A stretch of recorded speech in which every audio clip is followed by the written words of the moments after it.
There we go.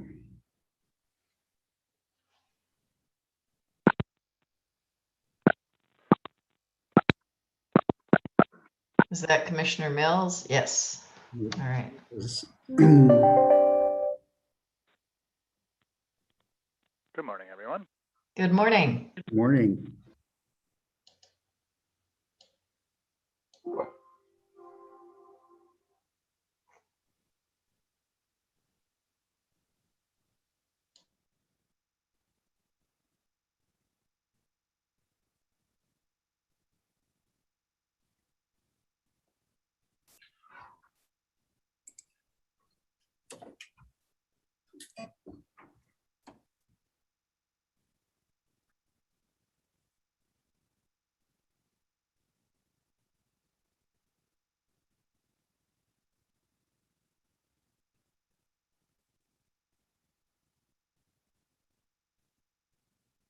Mr. Chair, is your audio working properly?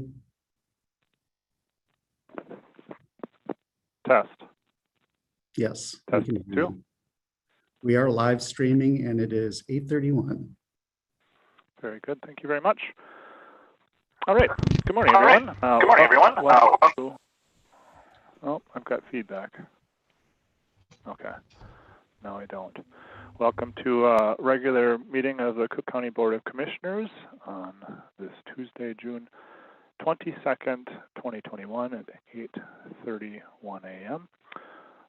Please rise and join me in saying the Pledge of Allegiance. I pledge allegiance to the flag of the United States of America and to the republic for which it stands, one nation, under God, indivisible, with liberty and justice for all.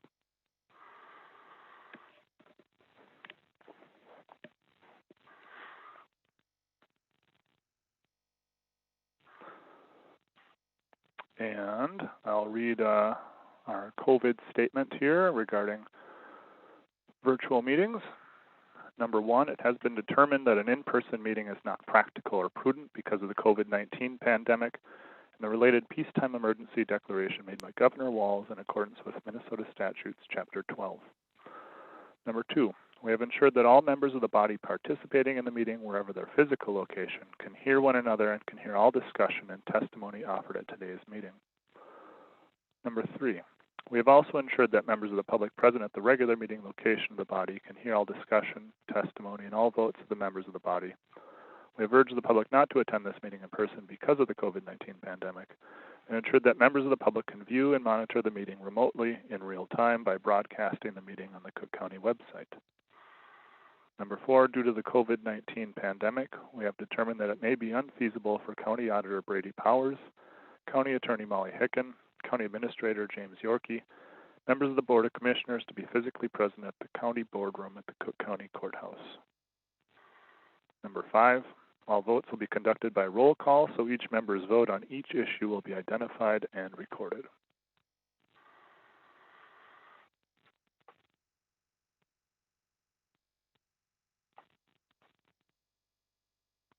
And with all that taken care of there, do we have any adjustments to the agenda? And my video just went out, so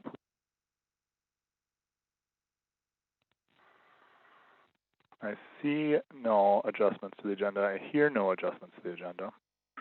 I would entertain a motion to approve the agenda. Motion to approve. Thank you, Commissioner Starla. We have a motion. Is there support? Sullivan supports. Thank you, Commissioner Sullivan. We have a motion and support. Any further discussion? Seeing none, hearing none, I'll do a roll call vote. Commissioner Storley? Aye. Commissioner Sullivan? Aye. Commissioner Swalson? Aye. Commissioner Hawkins? Aye. Commissioner Mills is aye as well. We have unanimous approval of our agenda. Moving on in the agenda, we have the public comment period. This is an opportunity for citizens to make comment before the board. And just to clarify, this is not a platform for debate. It's just an opportunity for the board to hear from citizens directly. And we do have some written correspondence on this agenda in regards to that. And it looks like all of it is in regards to an item in our agenda. And this is an item that has gone through the Planning Commission, and I guess there's multiple regarding multiple items. But there was a public hearing for that, and so in regards to the public hearings, that is an opportunity for people to voice concerns or comments on particular permits that are upcoming. And once that public hearing portion is closed, the official record on that does not include continued comments as time goes on. And the reason for that is to have good process instead of having the opportunity at the Planning Commission. You know, it can be the case where people will just ignore that process and go straight to this point in the process, and that's not something we can have for good process. So just wanted to throw that out there as clarification. And Administrator Yorkie, would you do the honors and read these letters for us? Mr. Chairman, might I suggest that if there are people logged into the meeting who are planning to speak to the conditional use permit applications, that they be allowed to speak first? That's a fine suggestion. Yeah, that'd be fine by. I just want to make sure that there's nobody on the meeting who, I think there may be some folks who submitted comments who may also have logged in, and I just want to make sure I'm not duplicating, that I don't read their comments when they intended to comment in person. 10-4. That makes sense? It's a horse apiece. Yes, it makes sense. Okay. So we'll do in person, or rather people in the meeting if they would like to make comment first. And I see a lot of names, but I don't see a lot of faces. And so I can maybe just go around my screen and I'll call on people, and if they would like to comment, please comment at that point. And if not, please respond just by saying pass or however you'd like to do that. And so my screen changed with video, and the first person I see now is Matthew Carl Schmidt, but it looks like that's Aaron Ultimus. Good morning. Would you like to comment? Good morning. Matt is here as well. All right. I'll keep it short. I just wanted to thank everyone who came out to our property to meet with us. We enjoyed meeting most of you this past week, and I sent out an email a few days ago with an updated map of the facility operating plan, I guess it's called. Mostly that just had the one small change of where the dog waste compost site would be, which would be in the north central part of the property in the woods. And I did run that by Bill Lane, and indicated that that was fine as far as the conditions of the permit go. But along with that, I just want to say that, you know, we are more than happy to be flexible about a lot of the issues with the permit, and as accommodating as we can be, you know, to meet all the conditions of the permit, to make the neighbors, to accommodate the neighbors as best we can within reason. So if there's any changes we need to make to help this go through, just run it by us. We're happy to do that. And I think that's all I wanted to say. I guess Angela had included the study that was done at the Caribou Creek Outdoor School, and I was happy to have that brought to our attention. I read through it several times. I can't find much that really goes against the kennel. And I just wanted to read just the last part, which was the conclusion of the study. This was done quite some time ago, but at the end it says that on certain days, extremely low residual noise levels cause sounds produced by discrete events to be more noticeable, given though they need to be low in absolute level and quite far away. This includes the natural sounds of wind and dogs barking, as well as man-made sources like trains, trucks, chainsaws, and snowmobiles. Measurements in this report indicate that dogs barking, although sometimes noticeable, are in general no worse than other sounds in the area and would likely not exceed typical community noise ordinances at the neighboring property. So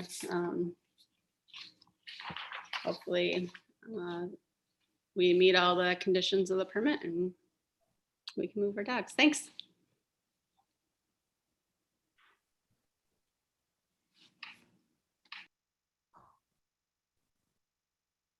Mr. Chairman, you're on mute. Classic. Thank you. Going around my screen here, the next name I see is Mary Manning. Good morning, Ms. Manning. Would you like to speak for public comment? Yeah, real quick. Sorry, I keep getting kicked off, so I apologize if I repeat anything. Just real quickly, my name is Mary, the president of the county dog ushers. I have been for a few years. I'm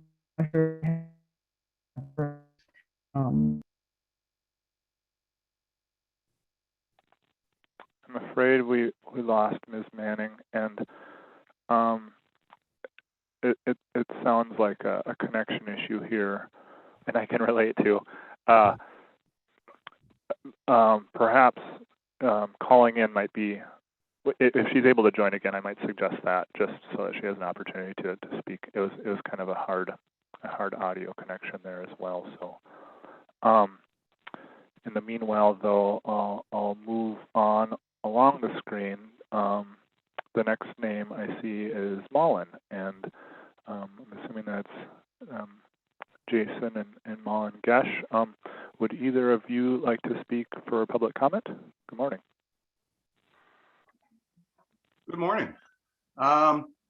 You know, really, over the last month, I feel like I've said pretty much all I have to say on the issue. At this time, I guess, basically, not to turn it into a rebuttal, but the study that was pointed out, that again was basically geared towards people that were a half mile to a mile away. So the responses to, you know, any legalities or infringement on their rights was like way over what we're talking here with these small kennels. So just as a reference, I would point to the part where it says chains rattling. Just the chains of the dogs rattling at 50 feet was 39 to 56 decibels.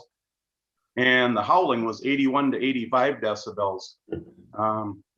Otherwise, really, I'd just like to thank, this has been really a night and day difference from 2008, the last time I had to go through this.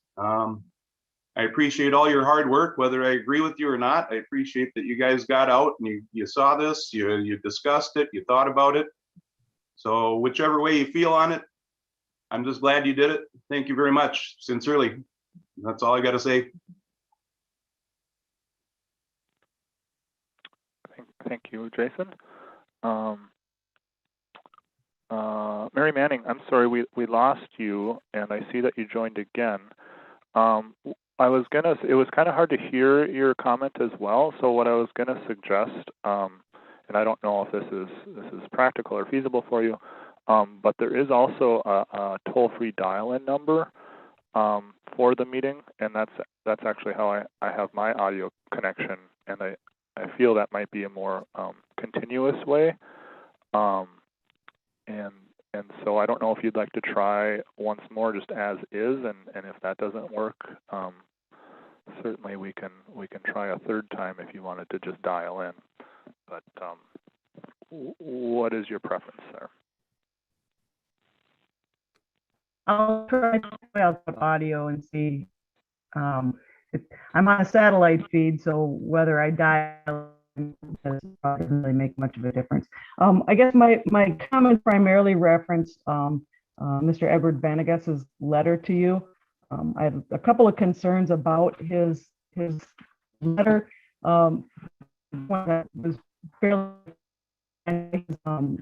his view of the living circumstances of his neighbors. They're not his housemates, they're his neighbors, and they can live how they choose to live and how they can afford to live. I know he has personally expressed, Mr. Vanegas has expressed concerns about affordable living in the county, and then to mock people or be derisive about how they choose to live or how they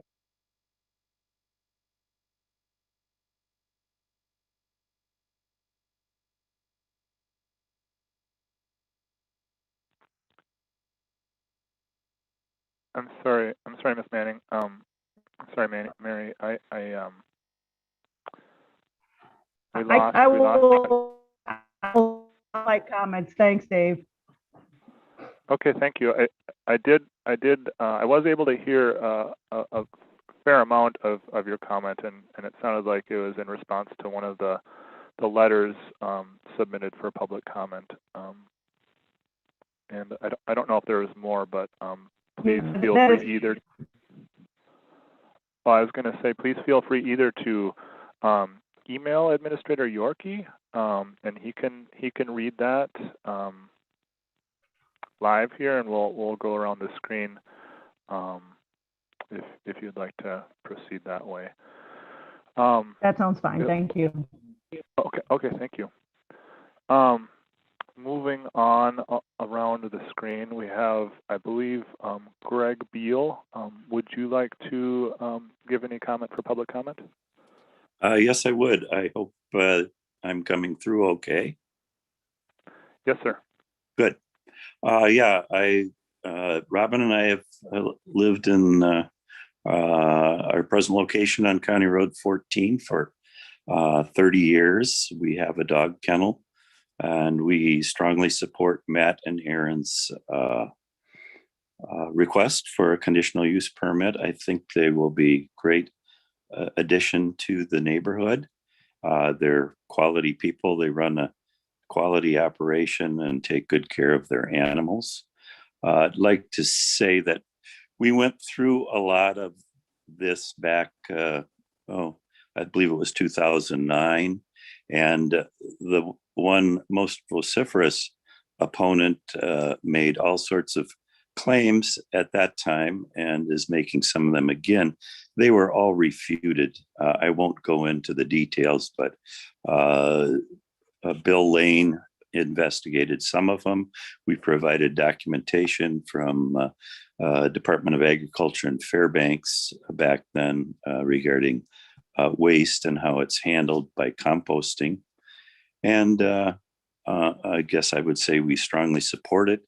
It's been a part of this community for over 30 years. There were people here when I came, and some of the people that have complained moved into the neighborhood after it was a well-established mushing area and knew full well what was going on. So strongly support it. If you have any questions, we'd be glad to answer them. Thank you very much. Let's see, moving along the screen. It looks like Lacey Kimball has joined. Lacey, would you like to give comment for public comment?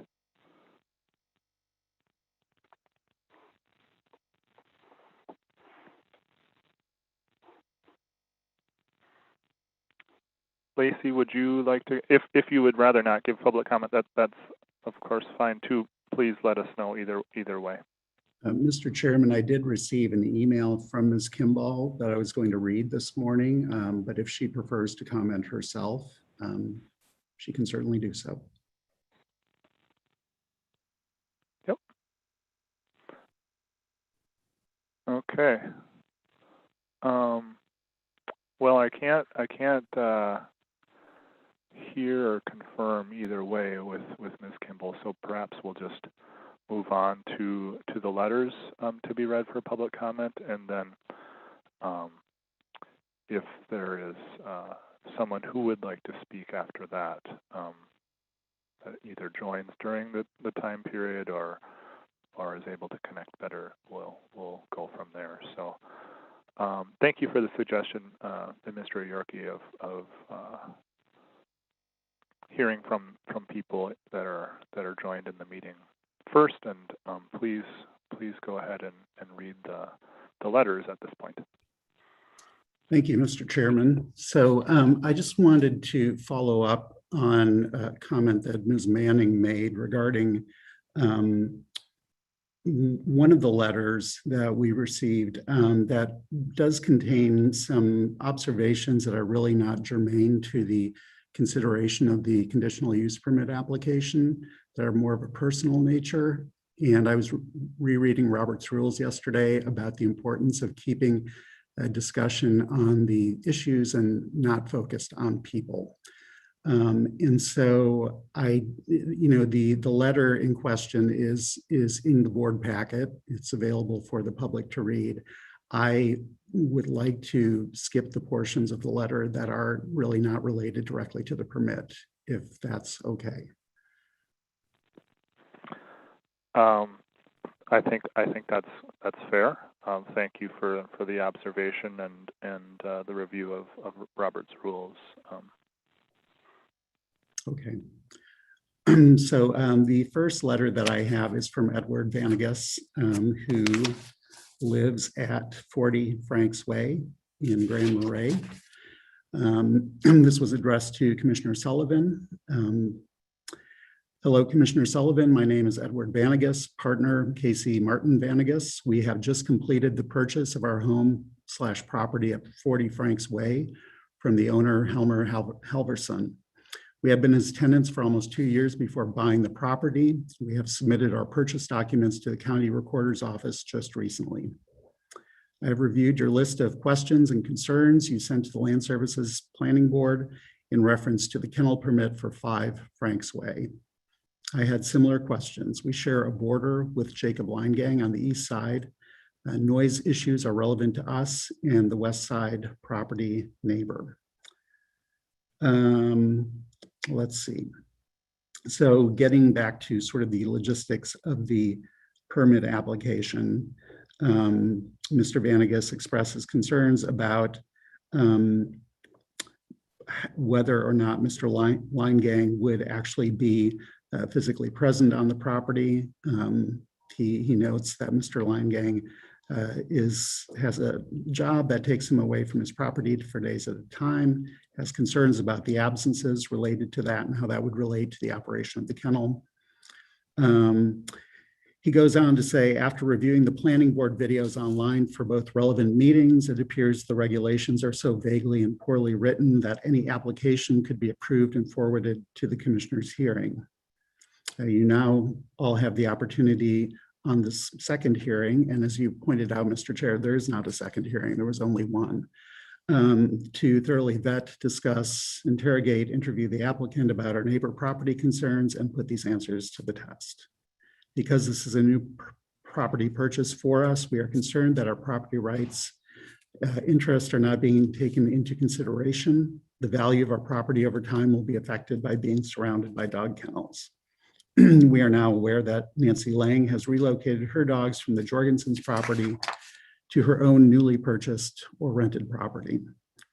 Her she shed house, again, with no modern utilities, is within 600 feet of our home. We have begun to hear her dogs morning and night, and Nancy Lang has not submitted a permit application for a kennel for this Franks Way property. Please consider the concerns for our property and our quiet enjoyment that all property owners have the right to achieve. Thank you so much. The next letter I have is actually a couple of emails from Angie Swedman, whose address is 821 County Road 14. She writes, hello, I know I'm sending this to a whole group of people at the county level. I'm absolutely not expecting any type of direct response. I know that reply all emails have tricky policies governing their use as a public meeting. I found this article helpful in understanding the noise pollution issue as it pertains to the noise generated by sled dog kennels. This article was written by an acoustical engineer who also is an occasional musher. It was printed in the publication The Fan Hitch, which is a sled dog journal, in March of 2006. And the link to that article is included in the body of the email. It is available in an easily printable PDF format on the above webpage. Thanks for taking the time to read it. I really appreciate it. And that study that she references is also attached to the board packet. She goes on to say, attached, I've included a copy of a study done by Dan Cato. As you will recall, he is the acoustical engineer and part-time musher who wrote the article about dog yard noise in the Fan Hitch link I sent you all yesterday. This particular study was requested by Lloyd Gilbertson in response to complaints from neighbors about sled dog noise coming from the Caribou Creek Outdoor School located near Schroeder. Of particular note is the date of the study being in late fall, early winter. This time of year, there's little foliage, easy for me to say, left on the trees. My understanding is that the study was done in a land area similar to the surrounding of the proposed Altemus Schmidt kennel. The sparsely wooded area in the northwest of the Kimball land nearest to the proposed kennel site is very similar in forest type with mostly maples, which offer little in the way of noise suppression, especially as they are leafless for more than half the year. The specific noise levels at the back in table 1 and table 2 were of particular interest to me. The distances given are important to note since the proposed kennel setbacks from the proposed Altemus Schmidt kennel's closest neighbors would be only a fraction of that. At the Planning Commission meeting on 9 June 2021, Matt Schmidt said that he used a decibel meter and measured the noise in the middle of his dog yard at 89 decibels. He then compares that noise to a lawnmower. He further stated that at 100 feet away, the sound, quote, never gets to 65 decibels, which is stated in the 70-30 ordinance. A few things to keep in mind about the statement are that 1, the above referenced noise law is measured from the Kimball property line, and 2, that the noise limits, that the noise limits during the daytime cannot exceed 65 decibels for 10% of the time and cannot exceed 60 decibels for 50% of the time. At night, the allowed noise levels are lower with limits of 55 decibels for 10% of the time and 50 decibels for 50% of the time. So really the situation we are looking at is that here is a kennel of dogs who, if the CUP were to be granted, would be moved here from a very remote location. They will be kenneled at the former Summers property that at one time was built around sled dogs, taking into consideration setbacks, noise, and drainage. And that is a quote from a conditional use questionnaire for 777 County Road 14, and unfortunately misses 2 very important facts about the property. Mr. Summers did not have dogs kenneled at this property for the last 16 years. Secondly, the setbacks, noise, and drainage considerations for the former Summer 40-acre property included the 10 acres that the Kimballs purchased in 2019. There's no longer a 10-acre wooded buffer between the now proposed kennel site and the neighboring property because the Kimballs now own 20 acres. And the west property line is so close to the edge of the Altemus Schmidt lawn that it wasn't until the Kimballs had that line surveyed recently that they knew for sure that the edge of the lawn was indeed completely on the Altemus Schmidt 10-acre lot. To be clear, I'm merely saying that there is no vegetative sound buffer afforded by a 100-foot span of grass between the kennel and Kimball property. I'm absolutely not making any accusations, just stating the fact that the Kimballs did not actually know where the line was. For that reason, they had it surveyed. Because there's no longer the land in place for setbacks, noise, and drainage, quote unquote, I think that it is a bit beside the point to be stressing that this acreage was, quote, built around, unquote, a dog kennel. The property lines have moved, and so we need to keep in mind the limited space that the new property owners are actually working with. It is inaccurate to include the old setback distances that once included the land between the old Summer house and the Kimball house. Again, I would like to reference Table 1 from the Gilbertson study. At 50 feet, just the chains rattling from the kennels of the sled dogs can reach 56 decibels. A single dog barking can reach 70 decibels. And finally, a kennel of dogs howling measured as high as 85 decibels. As Matt Schmidt said in the Planning Commission meeting, 89 decibels of noise is comparable to a lawnmower. Continuing with Table 1, a chainsaw is referenced at 88 decibels. The thing that I am not understanding is nobody is out using a lawnmower or chainsaw during the quiet hours of 10 p.m. to 7 a.m. Those are the hours that nighttime noise limits are in place. Any reasonable person would not be running loud equipment during that time of day. Unfortunately, Mother Nature has no such limits. The owners cannot possibly have as much control over the wildlife as they claim to have over their sled dogs. Dogs bark at loads of things that are not within the control of the owners.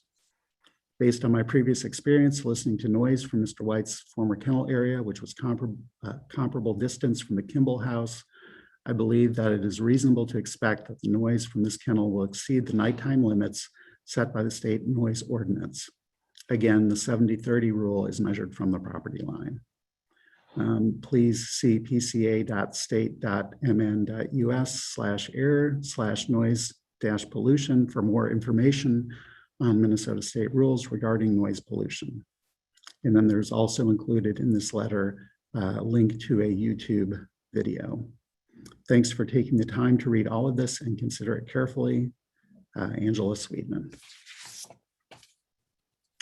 The third letter that I have is from Kaylin Dix, who lives at 1207 West 5th Street in Grand Marais.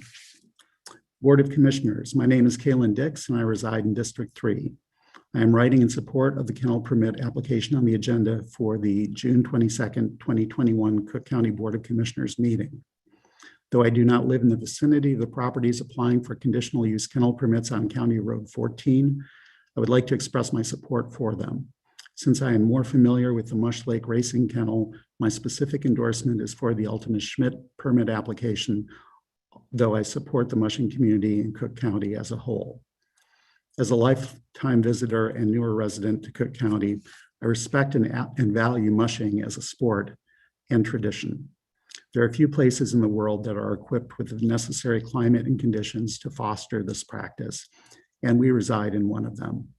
Incidentally, I do not take this unique landscape for granted, nor the activities and lifestyles that it empowers. This spring, right around the 1-year anniversary of the pandemic, my 8 and 11-year-old were lucky enough to experience a sled dog ride from Aaron and Matt's team of dogs, and this will forever leave an impression on me and my daughters.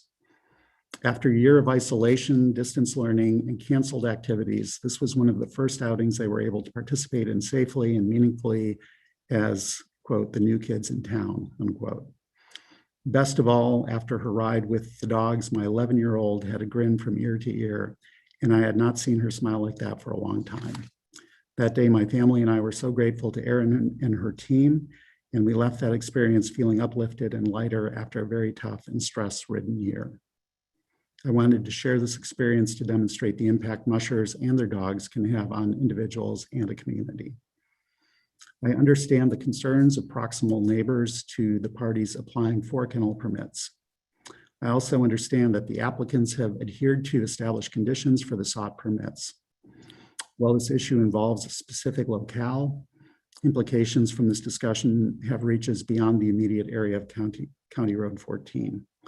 I would hope and expect that if I follow a set of established standards, that the activity for which those rules apply would be sanctioned by my representatives and neighbors. In turn, I would support my neighbors in any endeavor that lies within the boundaries of established zoning and property regulations. I advocate for the kennel permit applications, and I hope the mushing community continues to thrive in Cook County. Thank you for your service, your time, and for your careful evaluation of this issue.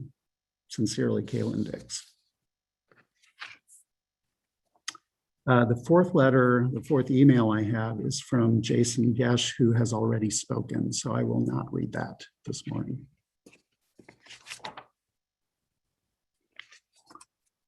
Commissioner Swalson received an email from one of his constituents, who is Nancy Lang, whose address is 55 Franks Way in Grand Marais. The email reads, "Hello, Bob. Unfortunately, I don't think that I'm going to be able to attend the Zoom meeting tomorrow. Thank you for your offer to read a statement for me. I'm aware that Edward Vanegas recently sent the county commissioners an email making several false claims about the property that I own at 55 Franks Way. The facts are, I have not relocated my kennel to the property. I bring 2 to 3 dogs to stay in a large chain link pen on the property. The rest of my kennel is located approximately 250 feet away on Jorgensen's property next door, in the same location that it has been for many years.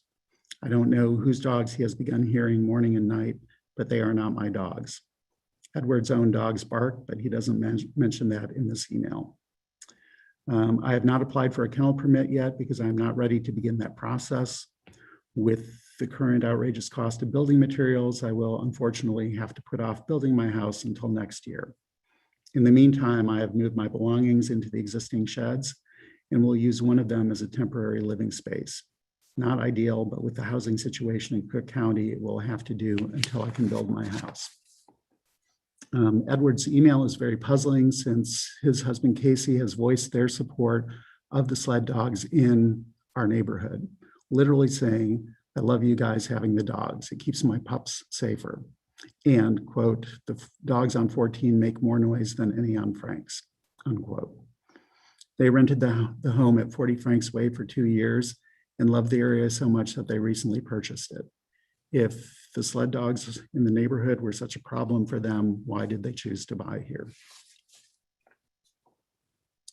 And then the last email that I will read is from Lacey Kimball, who resides at 821 County Road 14.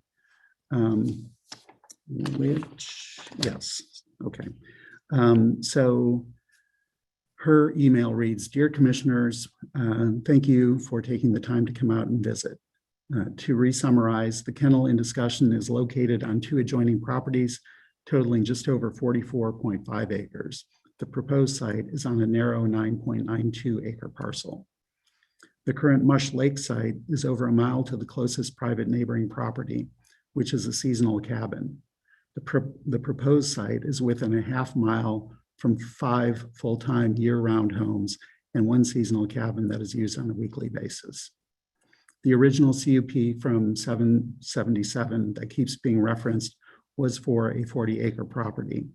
In 2019, the property was split up, at which point any previous CUP ceased to be valid. That kennel has not been active for the last 15 years. I, like many of my neighbors, have strong concerns as to what this would do to property values. As was discussed in the May 25th meeting, please look into reassessing this neighborhood. In a county that has such a shortage of housing, consider that this has truly become a residential type area. Thank you for your time, Lacey Kimball." And that is the last communication that I have to read.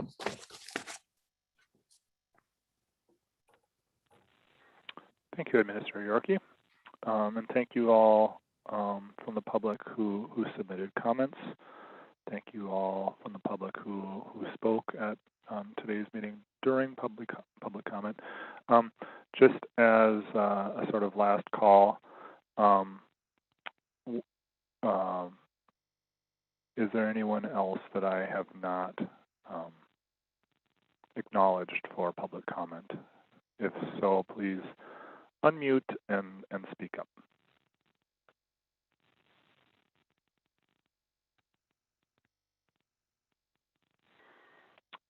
I don't hear anyone, and I don't see anyone. So at which point I will close the public comment period.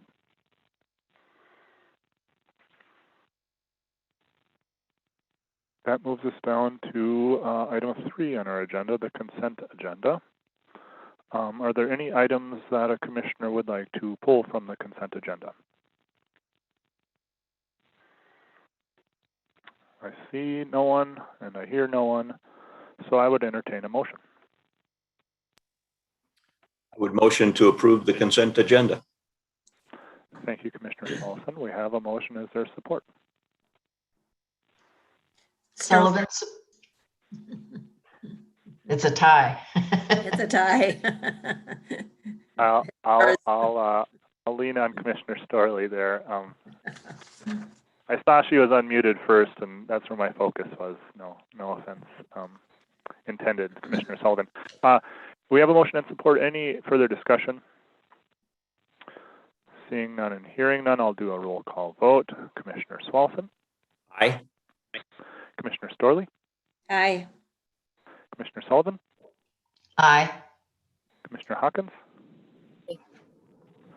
Commissioner Mills is aye as well. We have unanimous approval of the consent agenda. Thank you, Commissioners. Moving on to item 4 is our COVID-19 update. Good morning, Grace. Nice to see you. Good morning, Commissioner Mills. Good morning to the board. Morning. You have updates for us. Sounds good. So I'll start with our case count and local contact tracing information. So since our last board meeting, we've had 1 new case, up to a total of 174 since the beginning of the pandemic. So we're continuing to see a slowing of the volume of new cases, which is fantastic. And that also mirrors what we see happening at a state level, where we've gone from seeing between 1 and 200 new cases a day statewide. So we are seeing the volume of new cases creep downward and continue to creep downward. We still are seeing the bulk of cases statewide happening among people who are not yet fully vaccinated. We do see breakthrough cases, however, they are very rare, and at a state level represent about 1% of those people who are fully vaccinated who are testing positive for a breakthrough case. So that is something that we're keeping tabs on. I'm also getting reports on variant activity, which is specific to the Northeast region of the state. They do not sequence every positive test to see which variant strain it is, but they randomly select positive tests for sequencing and then provide a compiled regional report. So regionally, the most common variant continues to be the B117 variant. The original strain of COVID-19 is no longer common. It's really predominantly this B117 variant, which is significantly more contagious than the original. So I will continue to receive those weekly through our regional epidemiologist, Ellen Hill. And it's an important tool to receive because part of the ongoing public health response is monitoring variant activity to ensure that there are no variants that are less well controlled by our vaccines. So that is a relatively new report that I've been getting from the state that I will keep the board informed of. In Cook County, moving toward vaccination, we have in our population overall of county residents, 72.8% who've had at least 1 dose and 68.8% who are considered fully vaccinated. When you look at the age breakdown of vaccination coverage, it is highest among the 65 and older group, and it slowly kind of inches down as we get into the younger ages. So when we look at our 16 and 17-year-olds, we have 51% with at least 1 dose. And when we look at our 12 to 15-year-olds, we're at 41%. So those groups are the most recently eligible.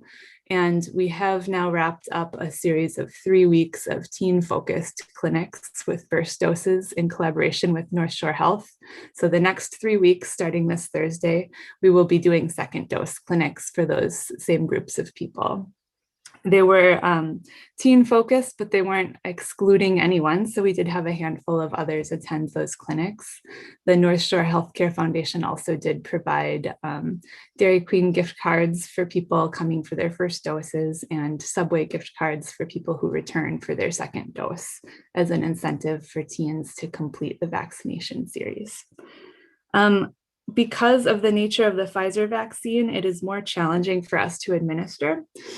So we are likely going to have a gap in getting Pfizer locally.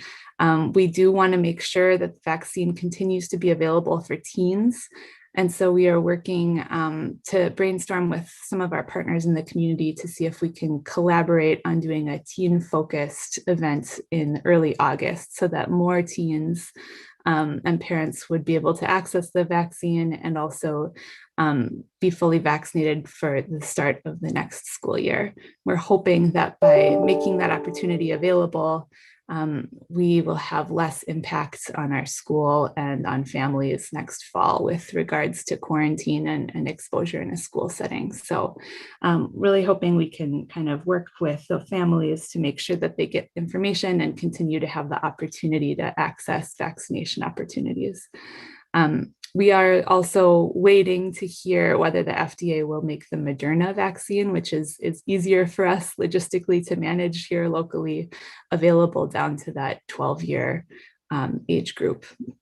So vaccine events since the last board meeting when I gave an update, we've had these teen vaccine clinics happening. They've been very successful. The North Shore Health has been fantastic to work with. We still have our Minnesota Response volunteers helping with those events. We also had another event in Lutsen, which was very well attended. It was second doses of Moderna, first doses of Johnson & Johnson. We did have some walk-ins as well. We also last Sunday had our last community center event, and that event also offered walk-in opportunities with the Johnson & Johnson vaccine. So we did have some walk-ins there. And we're also working with the clinic to transition what vaccination will look like, with the exception of like a special event for back to school, for example. We're moving to a place where vaccination happens more frequently in the clinic setting. So currently both Sawtooth Mountain Clinic and Grand Portage will offer the Johnson & Johnson vaccine in the context of a routine provider visit. With Moderna, we're also going to be offering every other week clinics in the clinic. So there will be, because it's a 10-dose vial and we're trying not to waste vaccine, we're still offering opportunities through the hub site to sign up. We're still collaborating with the clinic in terms of providing health education and support with the registration process, but likely it'll become something that's really folded more into our primary care system in the future. So we did put out a media release about that last week. Switching gears a little bit to technical assistance, we've really been focusing on schools and summer camps because that is kind of the new, what we're in the season for summer camps and summer programming for youth and summer school to happen. And that guidance came out very recently from MDH. So trying to make sure that partners in the community have support as they try to navigate what that change might look like for them. Communications continues to be a focus. Our Q&A article series in the News Herald and on Boreal has continued. This week is going to be the last installment of that. So we had 2 weeks ago an article on children and the COVID-19 vaccines. Last week we had an article about variants and what we mean when we talk about variants and why that is something we pay attention to in the public health system. And this week's installment will be on anxiety, and if people are feeling anxious about vaccination, what are some things they can keep in mind and some tools that they can access to kind of help them as they make decisions about vaccination. We also are working to create a handout to have in the clinics so that in the context of a waiting room or exam room, there's educational materials that people can look at and use as a conversation starter with their medical provider and the nursing staff. And the Voices campaign, we have 2 more community members that we have interviewed, and these last 2 weeks ago, we focused on a business voice from up the Gunflint Trail. It's Brian, a Poplar House. And this last week, we focused on a high school senior who also works in the care center, Olivia Nisgoda. So those went out on Thursdays for the last 2 weeks, and we have 2 more weeks of content coming down. So that's been a project I've been working on with Nick, our communications coordinator. And finally, with the EOC, We are both at a local level and at a state level talking about kind of what the EOC will look like going forward. Much of the response activity will continue to live within public health as the case counts, hopefully, continue to stay low and we continue to see good control of the spread of COVID-19. But we want to make sure that we're being thoughtful about how to scale back the EOC, when it would be appropriate to move this into a more operational response within public health, and what might be some data points at which we'd want to gather together as an EOC and scale things back up. So we're starting those conversations now, trying to be really thoughtful and include data points that can help guide the way that we meet as an EOC going forward. Our next EOC meeting will be on July 9th, and at that point, we will continue that discussion. So that is my update for all of you on the board, and I'm happy to take questions from the commissioners. Thank you very much, Grace. Quite the update. Lots of information there. Any questions from commissioners?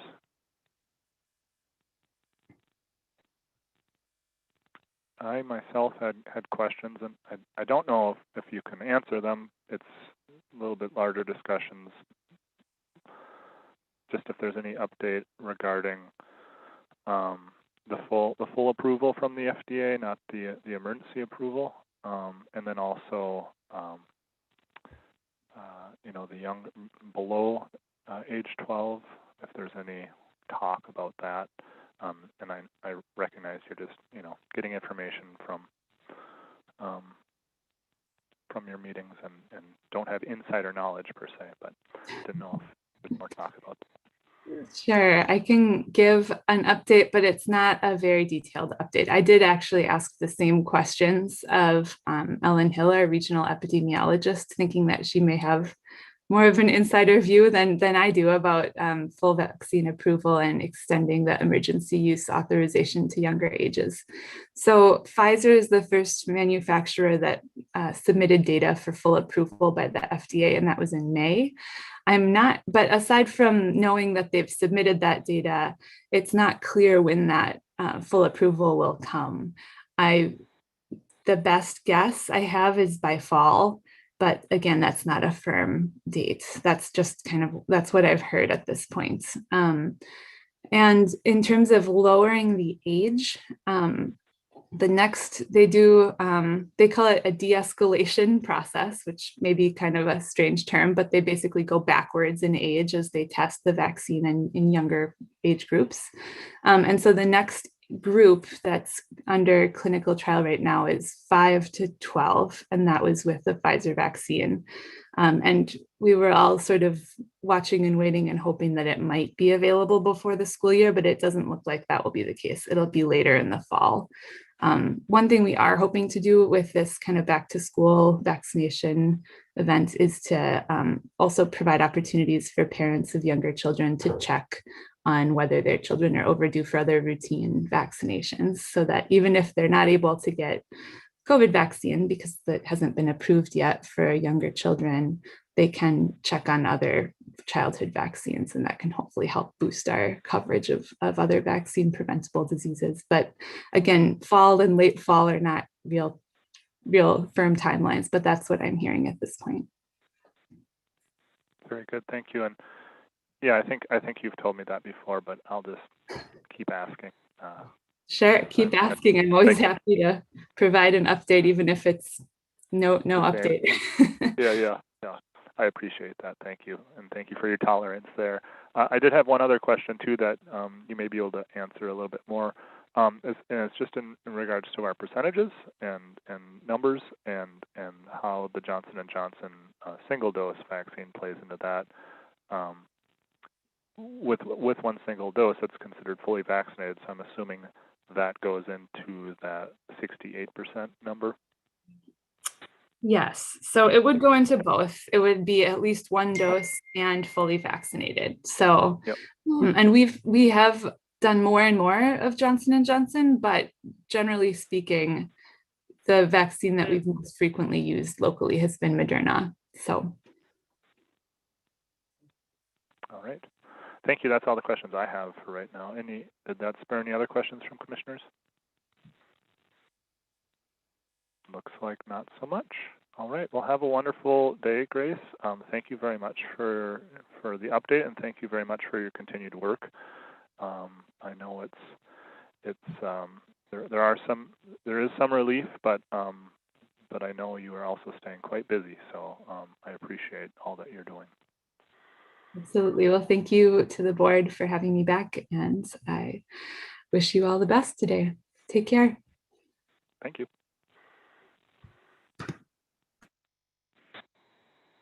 All right, that brings us on to item 5 on our agenda, MIS. And we have with us Rena Rogers and Rowan Watkins. Good morning to you both. Good morning, commissioners. I am going to just turn this over to Rowan this morning. He's been working on this. Right. Thanks, Rena. Good morning, Mr. Chair, members of the board, and colleagues. Today, we're requesting to move forward with a purchase and installation of a bidirectional amplifier that will be used to improve armor coverage along Highway 61 in the Colville-Hoveland area. This is a project we've discussed here several times, but this purchase and installation of the equipment represent the final step in this multi-year project. Because this technology is being used to supplement or manipulate the state-owned armor radio system, it needed to be reviewed by several regional and statewide committees and ultimately approved by the governing body for the armor system, which is the Statewide Emergency Communications Board, or SECB. So unlike the civil work portion of the project, where the only real requirements were tower height and location, the approval of the technology design and specification portions of this project was vendor specific. And so for this reason, this is a sole source request, and the quote that was included with your board packet is the quote for the approved equipment from the SECB, the governing body. On the financial side, the total amount will be paid for from tower capital funds and budgeted radio communication operational funds for professional contracts and services.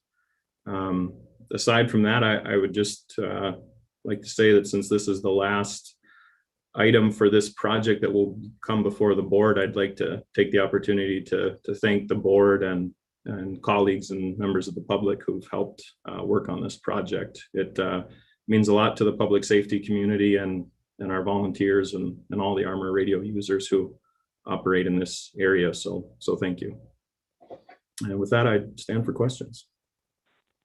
Thank you, Rowan. And whereas I appreciate the gratitude on your end, it's really us just following along and really the work that you and the department have done, I think, and all the partners there is where the real thanks is due. So thank you for your work, and it is yes, very much appreciated by the community and the community of public safety. So any questions for Rowan this morning? Or comments for that matter, sorry. And without any questions or comments, I would entertain a motion. Mr. Chairman, I would have moved to approve the final bidirectional antenna installation. Thank you, Commissioner Swalson. We do have a motion. Is there support? Commissioner Sullivan? Sullivan supports. Thank you, Commissioner Sullivan. We have a motion and support. Any further discussion here? It's very exciting. Thank you again. And I'll do a roll call vote. Commissioner Swalson? Aye. Commissioner Sullivan? Aye. Commissioner Storley? Aye. Commissioner Hawkins? Aye. Commissioner Mills is aye as well. We have unanimous approval. Thank you, board, and thank you very much, Rena and Rowan, for your hard work on this. Thank you. Thanks again. Thanks, commissioners. Have a good day. Have a great day.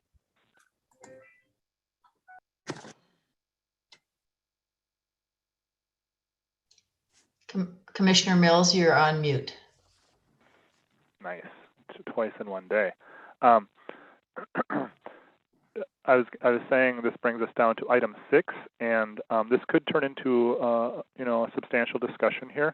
And so I would ask probably for just a 10-minute break to use facilities or get something, a beverage or what have you. And on my clock we have 9:30, and so we can go till 9:40.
Commissioner Sorley, just as a heads up, you are unmuted.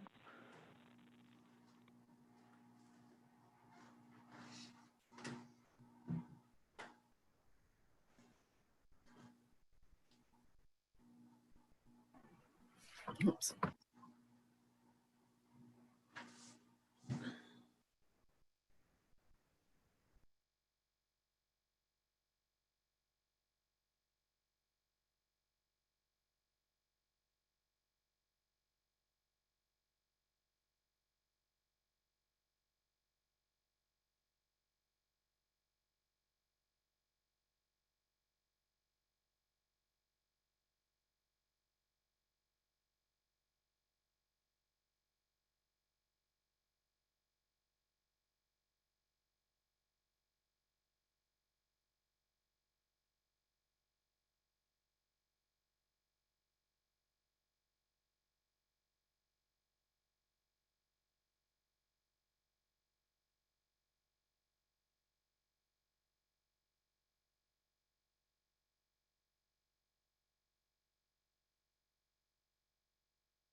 Just one more minute here.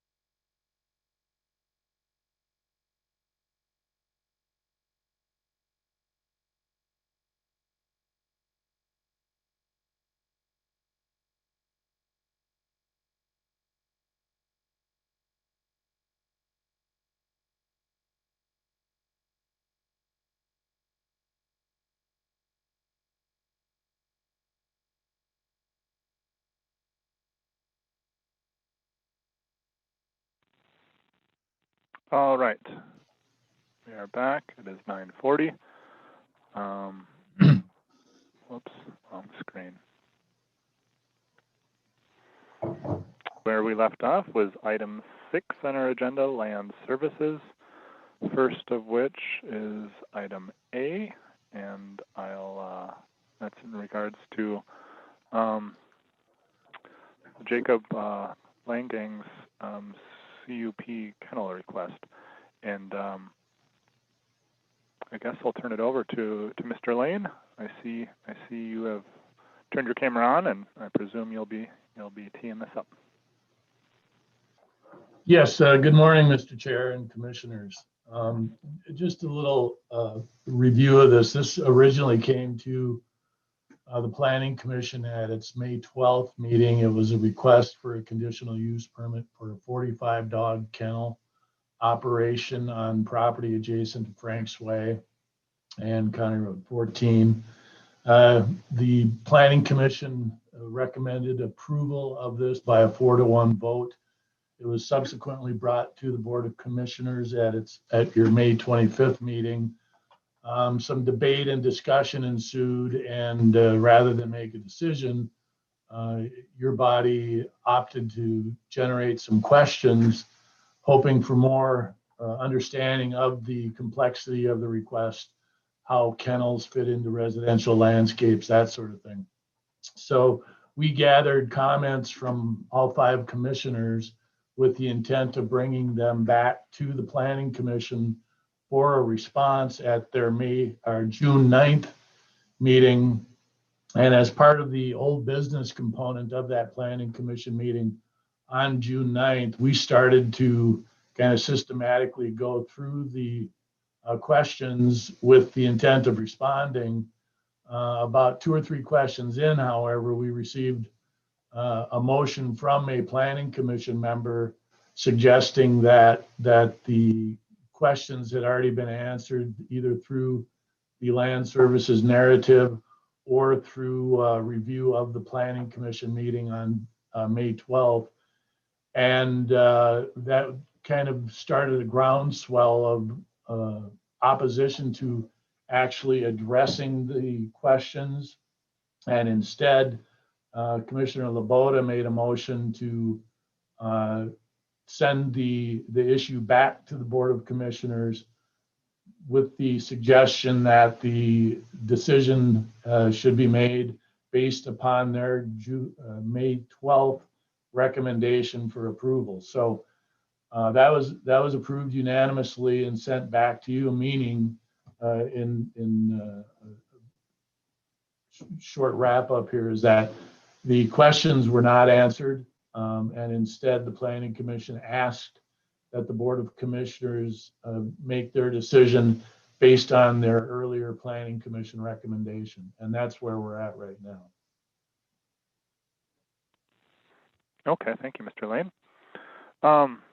And I did have an opportunity to watch the meeting after the fact, and I appreciate your recap there.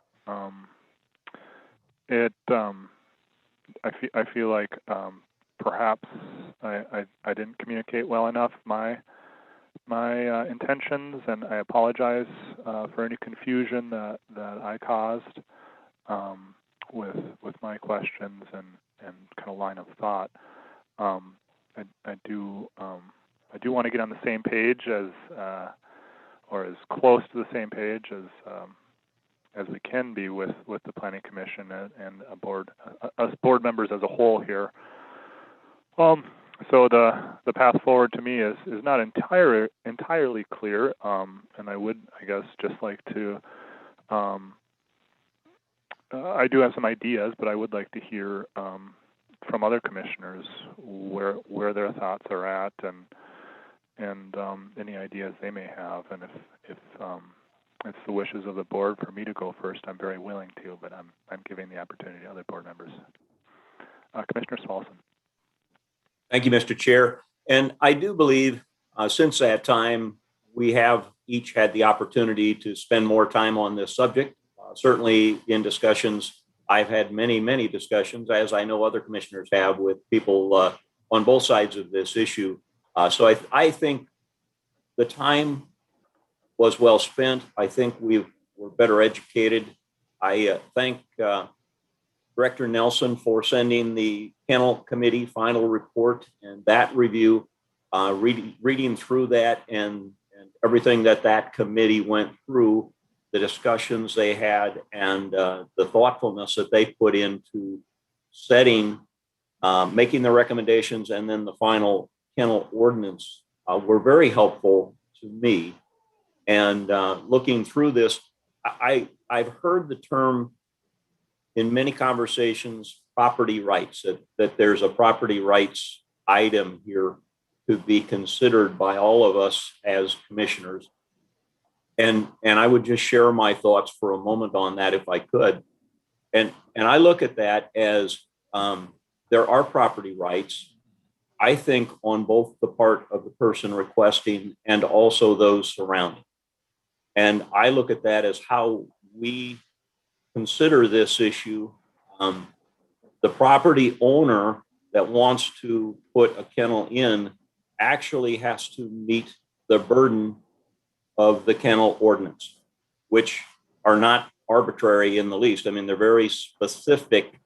And as I read through the Kennel Committee final report, what I understand now is on these considerations of noise, on the considerations of waste and how that is managed, that is what our kennel ordinance is really set up to deal with and protect. And so the owner of the property has to meet those specifics in order to be able to obtain the permits and to keep a permit going forward. The kennel ordinance in and of itself, I think, provides the protection and therefore property rights and protection of those properties from the effects of kennels. We've been very thoughtful in how that's been set up and designed. So I agree with actually the conversation on both sides. There's a property rights discussion on both sides of this. And I really think it will always be an item of discussion and challenge by people surrounding the areas. But I really believe that tremendous amount of thought and work has gone into establishing the kennel ordinance. And so I believe if the applicants can meet the conditions of those kennel ordinances, then that should be the threshold under which we're making our decision. Just my thoughts to share with you. Thank you, Commissioner Salton. I greatly appreciate your thoughts there and your line of thinking. Any other thoughts from commissioners, or any questions from commissioners? Or Commissioner Storley. Thank you, Chairman Mills. Well, I'd just like to go back in history. Many, many years ago, in fact, 2008 and 09 is when this discussion came up. And I really feel that when you are in a residential neighborhood, that you have to thoughtfully look at what type of businesses are coming in or being a part of the neighborhood years ago. And I think at this point, having something such as kennels where there is many factors to the land, to the sound, to the amount of dogs that, and I will say both areas because we're going to be talking about another kennel request, just seems to be too much to be in a residential area. And, you know, I just feel in driving out there, you're going along, you go past the Happy Hippie Hostel, that's a business all into a field on its own. You start getting into more neighbors as you get closer to Frank's Way. And then all of a sudden you have the request for these two types of businesses. And I don't know if we could liken it to a neighborhood in Grand Marais that all of a sudden, you know, a gas station wanted to go in, and you have land considerations there, you have runoff considerations there. You know, it's obviously a bigger business than a kennel, but the kennel business is big too on the piece of land that they're requesting. So that's, you know, that's my consideration, is it's a neighborhood, and what are the implications of those types of dogs on a smaller piece of property.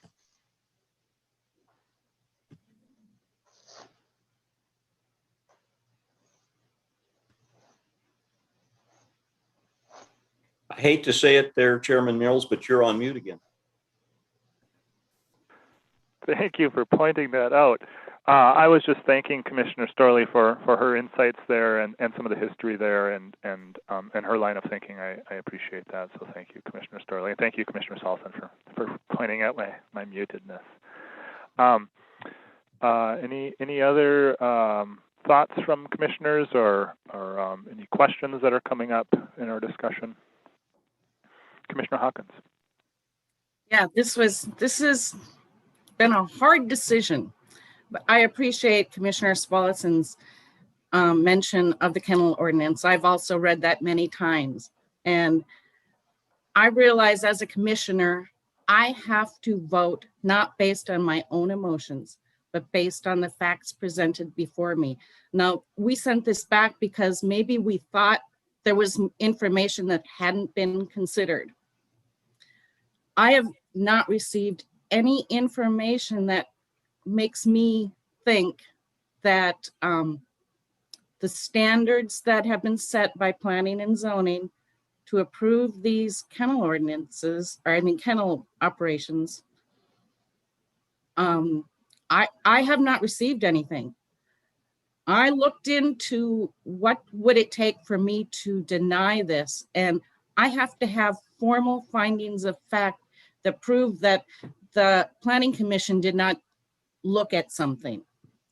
They sent it back saying they've looked at it all, it meets the standards, and I just don't see, I have not been given any information otherwise that proves they can't meet these standards as set and approved by the Planning Commission.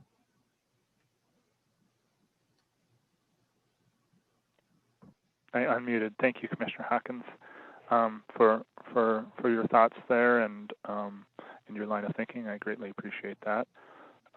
Commissioner Sullivan, did you have thoughts or comments, questions that you wanted to add, or are there other comments that were spurred by the conversation, or any questions from?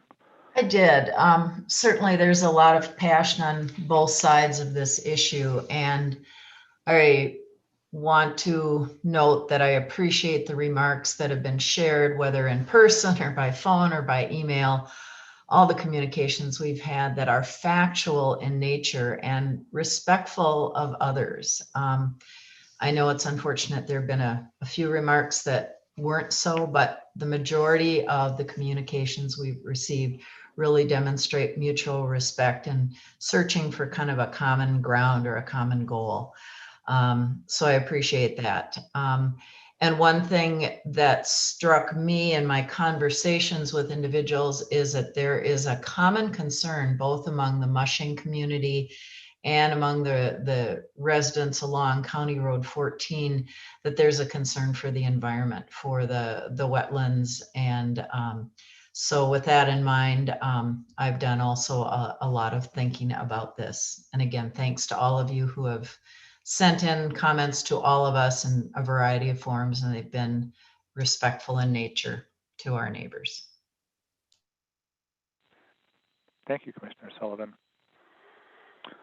Well, my thoughts were just that this is a pretty big issue. Clearly, I think we all can see that. We've received plenty of communication, and you can see the concern from the mushing community, and you can also see the concern from the neighbors and the community, as well as we've received public comments from people outside of the neighborhood and still, members of our community. And you can see there's a lot of discussion here, and really the question of what's appropriate, what's not, and in the ordinance. And one, there's areas of the ordinance that I wish there was more information, and I guess that's part of where my questions came from, going back to the Planning Commission, was just hoping for more how determinations are made, whether it be the number of dogs, or just how some of the decisions are made, and the appropriateness in different zoning districts, how that was determined, if if things have changed or not, or I mean, things are always changing, but how things are changed, I guess.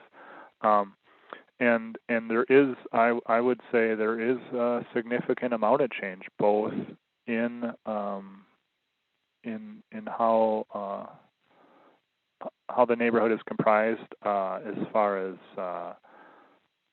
cutting parcels up, the size of the parcels, also just culturally, and also and this is something maybe we can't lean on too heavily, but I feel like there is a level of professionalism that is increasing with the mushing community, and so I feel like there are many different things that are changing, as I guess there always is. One of the options that I inquired about, and we may have some disagreement here from the board. I'm someone who, when it comes to bigger issues, likes to have more time. I like to sit with things. I like to process things. I like to let things settle, and that's not always an option that we have.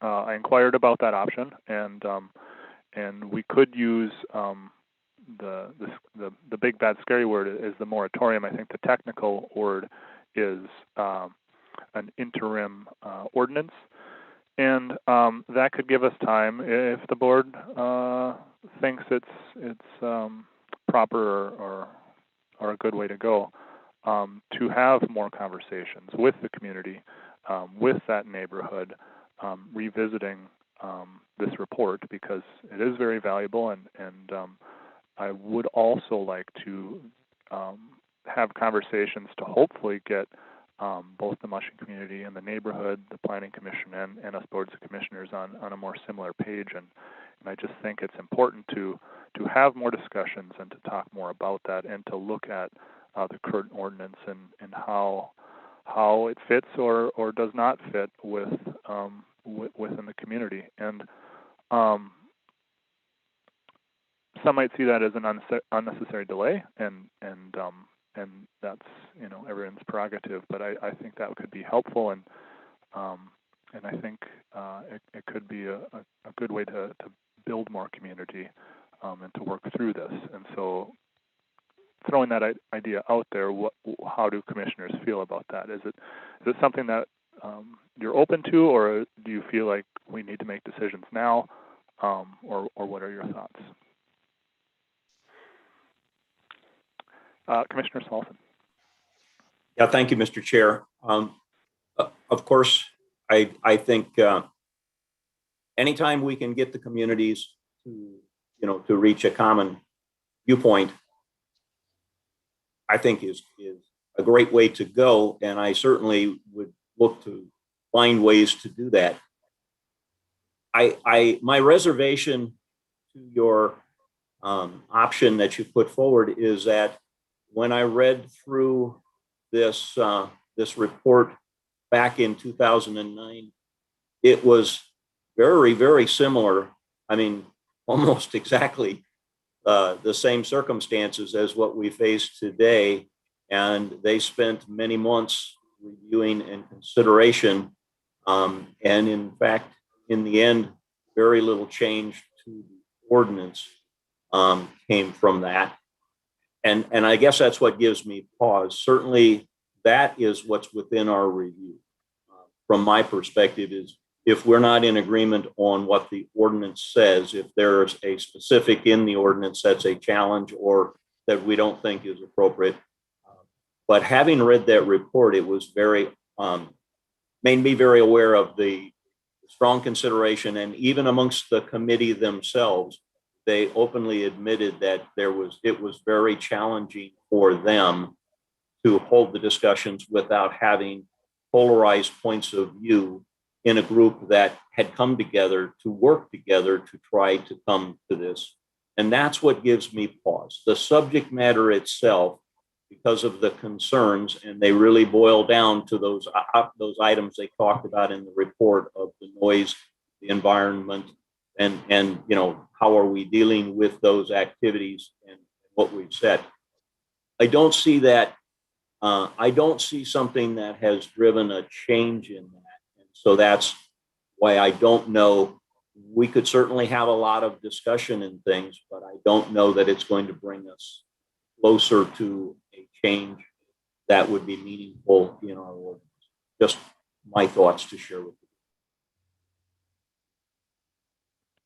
Thank you. I appreciate that. Thank you for the feedback there on the idea. I saw both Commissioner Hawkins and Commissioner Sullivan signify. And Commissioner Sullivan, you're unmuted, so I'll go to you next. Okay, thank you. Well, I do know I had a conversation very early on after the Planning Commission meeting back in May with Frank Moe, who's part of Cook County Mushers, and he and I both talked about the fact that education is really important, and that educating about mushing, visiting kennels, and he suggested that there would be a kennel in the County Road 14 area. I believe it's Andrea DeBoers that would be open to people coming up and visiting to actually see what that's like, would be one way of helping to educate everyone. I think it's important that we base our decision on facts. And so I would also look to science. And when I look at our kennel ordinance, we don't talk about water testing, for example, specifically in the ordinance. And so one of the thoughts I've had is, since the point in time when this ordinance is written, has there been any advancement in science and in how we can look at the quality of the water in the area wetlands, and also should we consider some type of regular well testing? So all of this brought up a lot of questions, in fact, more questions than I actually turned into the Planning Commission as I get deeper into my study of the issue. So I still have many questions about our ordinance and how it might be improved. Okay, thank you, Commissioner Sullivan. Commissioner Hawkins. Thank you, Chairman Mills. Yeah, I did some research. I really wish that our county attorney was here to give advice on this. So I am probably going to reach out to Mr. Nelson to give his opinion on this. But there was a case in Coochin County where it went to court because the county board overturned what the Planning Commission found. And I have concerns that this is the ordinance we have in effect today. And us deciding, well, we want to change it. I'm wondering how that, do we really have that right to say we want to apply different standards to the items in front of us based on the kennel ordinance in effect today? So I'm asking for opinions. Yeah, and I guess just to clarify, and I guess the implication was there that we would be changing the ordinance. What I was looking for was more or less a pause to evaluate if it's still as is a solid ordinance, or if there are things that we want to look at to see if there are improvements to be made. But yes, Mr. Nelson, please. Okay, thank you, Mr. Chair. And all these are good questions and good discussion. And we did have a very similar discussion back in 12 years ago or so, whenever we determined to establish the Kennel Committee. A moratorium was deliberated at that time, and the commissioners went ahead and determined not to impose a moratorium, but to go ahead with the committee anyway.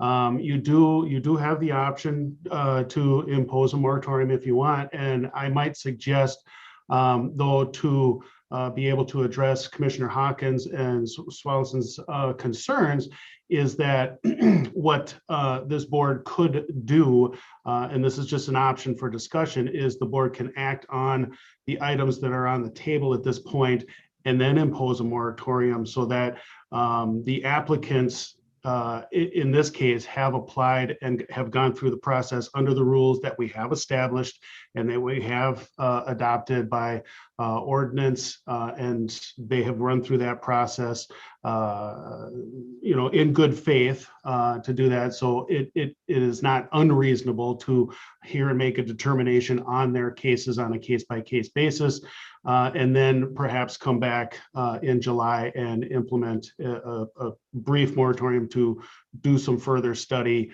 into more specific questions that the county board might have. Just a suggestion. Thank you, Mr. Nelson. Commissioner Sullivan? I would feel very comfortable with that suggestion, acting on these 2 permits, and then doing a moratorium. I do believe a study of our kennel ordinance. It's been 12 years. The community is changing. Property is being subdivided. As we all know, property is being subdivided and flying off the shelf in Cook County right now. And so I do feel a look at this ordinance to be more proactive for the future of our county residents would be important. But I would be comfortable with voting on these 2 and then establishing a moratorium. Thank you, Commissioner Sullivan. Commissioner Storley? Thank you, Chairman. Are we calling it a moratorium or an interim ordinance? What's the proper terminology? Tim? And Mr. Chair and Commissioner Storley, it actually, people throw them around interchangeably. Okay. By statute. It is an interim ordinance, and we would have to come back at the next commissioners meeting anyway to go ahead and establish that. Okay. My understanding from the planning meeting was that the look at it was more recent, like 2018. But are you saying that it was 12 years ago? Well, Mr. Chair and Commissioner Storley, the report, when we had that official committee, the report was done in 2009. It was submitted, and the changes were completed in 2009 to the ordinance. There might have been some tweaking to ordinance provisions in 2018. I'd have to go back and take a look at it, but the current, pretty much the set of kennel requirements in the ordinance were established back in 2009. In 9, okay. Yeah. In regards to Commissioner Sullivan's points, things have changed in this amount of time. The neighborhood, the science, the whole thing has changed. So I would be in favor of postponing and doing more of an interim ordinance and looking into more details as to how kennels are established in neighborhoods. Thank you, Commissioner Storley. I did have a question as well. Oh, Commissioner Sullivan, please. I was just going to give a point of clarification. I have the ordinance in front of me, and it was amended in October of 2010. Thank you, Commissioner Sullivan. I did have a question too about this Mr. Langang's permit request. I got the impression he was hoping to postpone some discussion or clarification about that due to scheduling conflicts, and I believe that was brought up by forgive me, I don't remember who brought that up, but it was brought up at the Planning Commission meeting, and I guess I don't know if we as a board do decide to take action on this particular permit today, if we might want to consider that request to better improve chances of success. Mr. Lane, please. Thank you, Mr. Chair. Yes, in response to Mr. Langang's request, he was not able to attend that June 9th meeting of the Planning Commission, and but rather than, it was old business, so we were obligated to address it as old business, meaning that it was kind of a fairly structured readdressing of that topic. So That was the reason for the postponement, was just he wasn't available. Thank you. Well, just reading the room here, it seems like, and please forgive me if I am misspeaking, and correct me for that matter, but it sounds like Commissioner Storley likes the idea of doing the interim ordinance. It sounds like Commissioner Saulson would prefer not to postpone the decisions, but I'm assuming is fairly open to revisiting ordinance, but doesn't see a strong need in that because of the report and the thoroughness of that report. And Commissioner Sullivan, the read I got was a level of comfort with taking action on these requests and then revisiting the ordinance. And Commissioner Hawkins, you're feeling like we should not change the ordinance because of particular requests that are coming forward. So am I reading it right that you would rather not do the interim ordinance and take action on the items as presented? Well then. And myself, I still would like to press pause and take a step back and have more conversations and look at the ordinance ahead of time. But I guess at this point, we can go many different directions. We can address this item that's before us right now, the Lane Gang permit. We can approve it, deny it, table it, or we can do the interim ordinance. And Commissioner Sullivan, you signaled?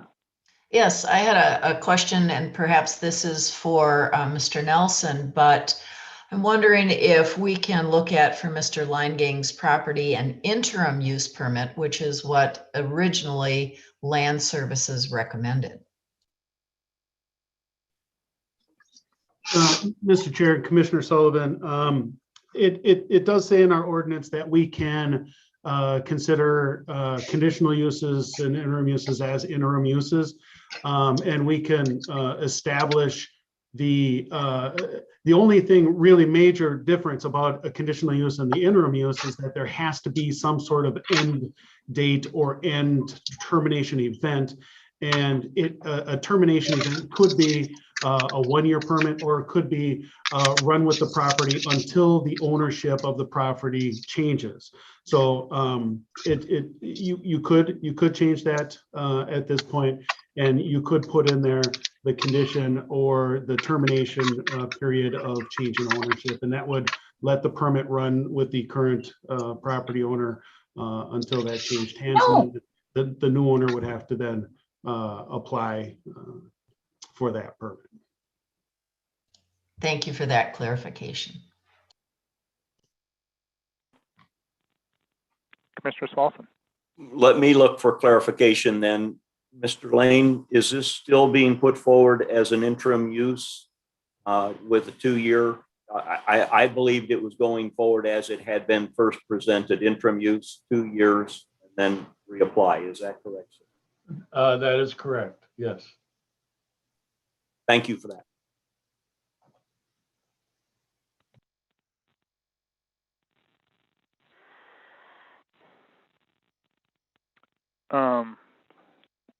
So just to clarify, we cannot change this to an interim use permit based on what the Planning Commission has sent us.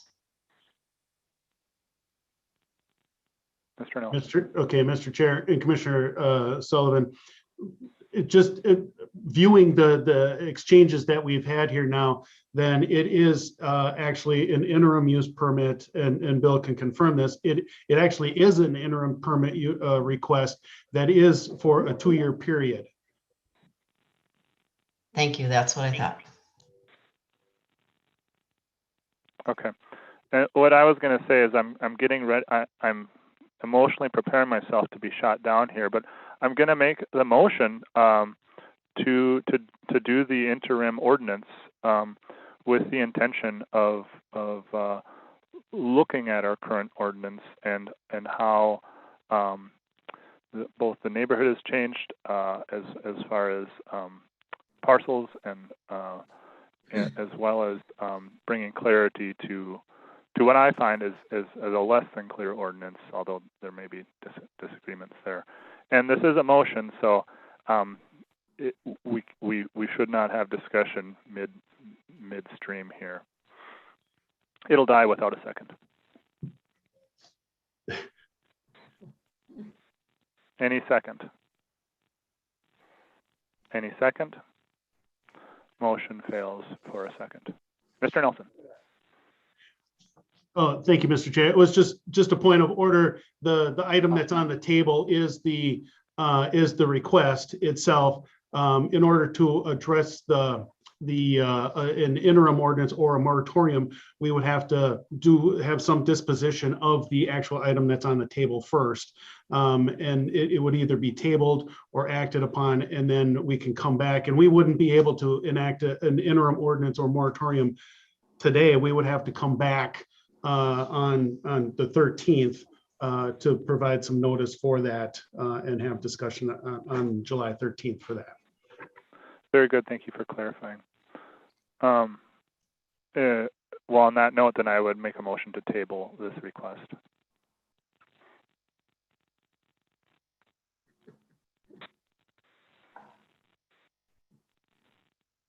There is a motion. Is there support?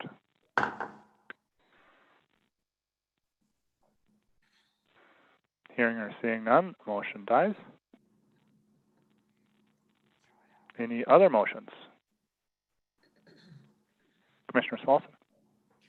I would move to approve the interim use 2-year 25 dog request by Jacob Langang, adjacent to Frank's Way. Thank you, Commissioner Smolson. We have a motion. Is there support? Hawkins support. Thank you, Commissioner Hawkins. We have a motion and support. Further discussion.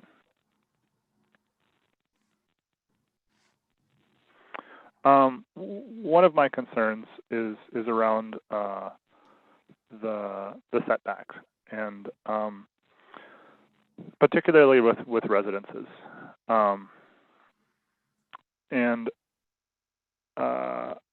You know, in the ordinance, it does say that it's at the commissioner's discretion. It's recommended to use the minimum of 600 feet.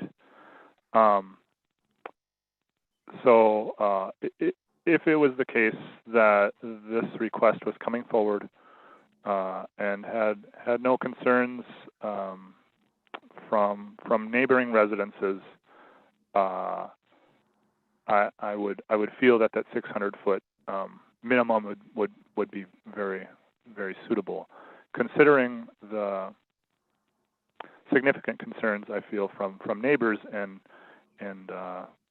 fairly close to that minimum. I feel like my read on the appropriateness there is that it is too close for that setback, and so I don't know if it is going out on a limb to say that it should be further, and I see looks of confusion, or maybe that's not confusion, but I see looks. Mr. Nelson, am I going? Oh no, okay. So that's where my concern lies, is the neighbors' proximity with that kind of pushing the envelope as far as setbacks to residences are concerned, along with just some confusion over how the numbers of dogs were determined, and the factors on that too.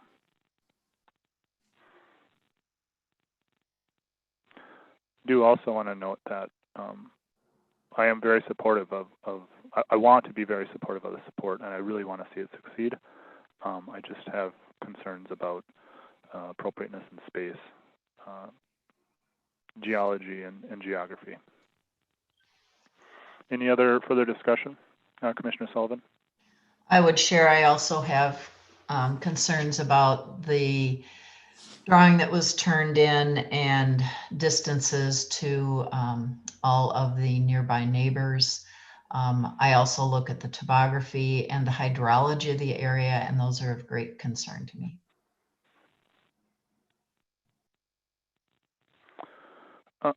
Oh, yeah, please, Commissioner Swalson. And I understand all of the comments and all of the concerns, but other than the discussion about a changing neighborhood, quite frankly, and when I read through the other report and when I read through what the other county went through in the courts, they called them out as subjective until it is actually set up and run, and you can make your measurements and do your evaluations. And I believe the interim use permit certainly sets us up to do just those things, to see if Jacob Langang can be successful in this application. I recognize and appreciate the questions, and I think they're appropriate. I just think we're following the right avenue by utilizing interim use with the checks in place to evaluate whether in fact this can be successful going forward. Thank you, Commissioner Salson. That helps. That helps me personally a lot. And I want to be very respectful of process, and that fits into that. One other. I'm sorry that this seems to be dragging out. One other thing that comes to my mind is just if we do have some grandfathered situations in the neighborhood. And so that is part of why I wanted to pause, is to kind of look at how all that fits together. For instance, if a permit request is denied, let's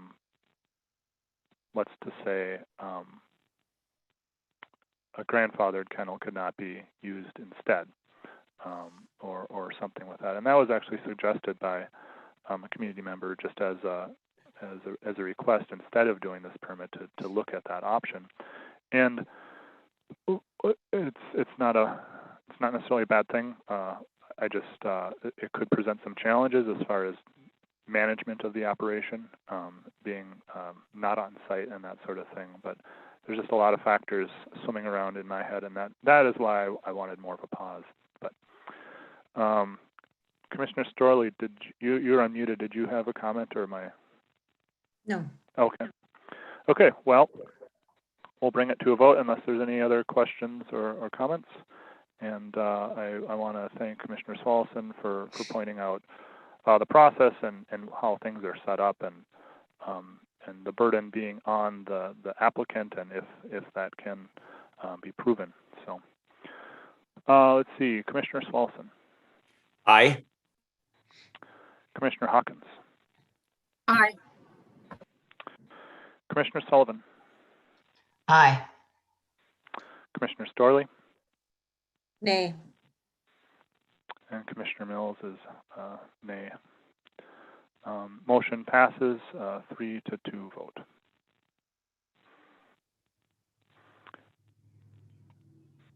We now have item B on land services, and this is for another conditional use permit for a kennel operation. I'll turn it over to Mr. Lane. Thank you, Mr. Chair. This is a request from Aaron Altimus and Matthew Schmidt for a kennel to the north of County Road 14 on a property that was formerly the site of a fairly significant kennel operation in the 90s, which actually received a conditional use permit from the Board of Commissioners in 1996. The Altimus Schmidt proposal is for a 40-dog kennel operation. They are currently located at Mush Lake, which is where they've had kind of their off-the-grid operation. 10-acre parcel created in 2000 as part of an administrative subdivision by the Summers. And the build out is pretty much already complete on the structure, on the property, including a residence, a fairly significant storage area and garage, and a kennel area, which was formerly used by the Summers.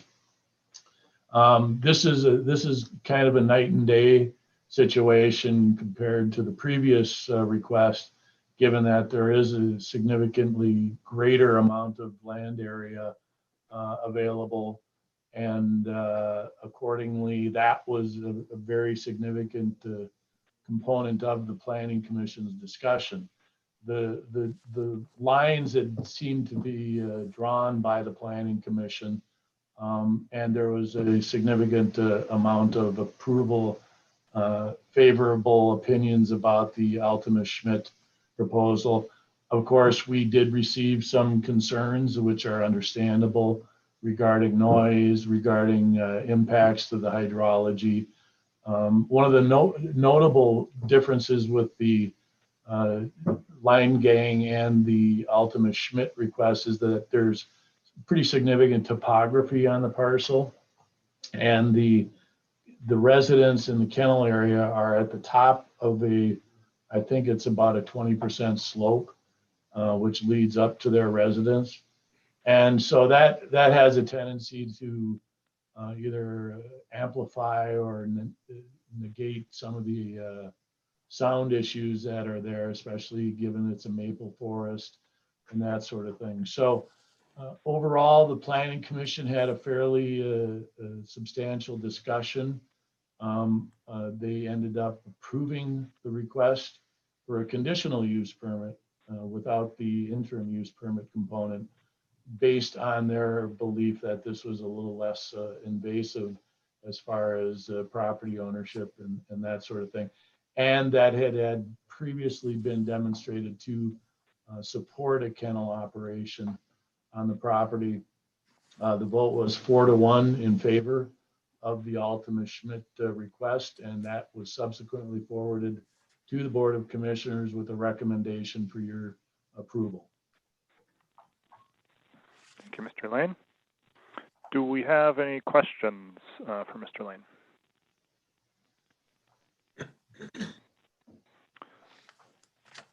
Commissioner Sullivan. Thank you, Mr. Chair. Mr. Lane, one of the concerns I have, as on the previous property we discussed, is the hydrology of the area. And has there been any type of wetland delineation either in the property to the north of the Altimus or on the Kimball property to the east? Great question, Commissioner Sullivan. No, the property to the north is federal.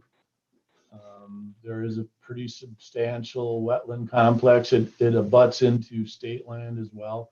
I included a landscape layout of the ownership just to show you that it's a multifaceted public sector and private sector ownership.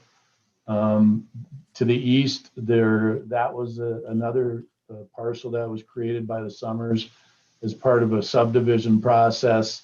There was no wetland delineation necessary deemed on a land services site evaluation. Basically, what we needed was a demonstration that the property could be used, accessed, and built out without impacting wetlands. And as an in-house evaluation, we made that determination. So the Summers property has a pretty pronounced upland component. There is hydrology coming through there. That's what water does, is it goes downhill and collects and that sort of thing. But given the layout of the property, where the kennel area, the yard area is, we didn't see that as a significant issue. Thank you for clarifying that. Mm-hmm. Any other questions for Mr. Lane?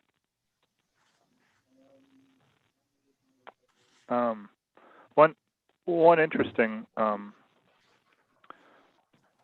point that was brought up in the Planning Commission meeting was just about potential, and I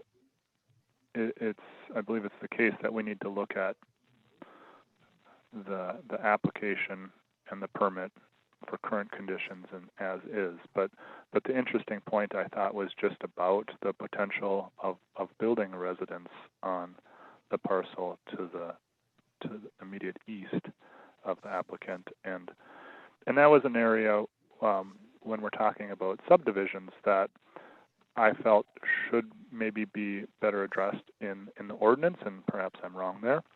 But as I said, this is a situation where we need to look at things as are versus maybe potential as the ordinance stands. But it was I think a valid point and one that I wanted to consider more.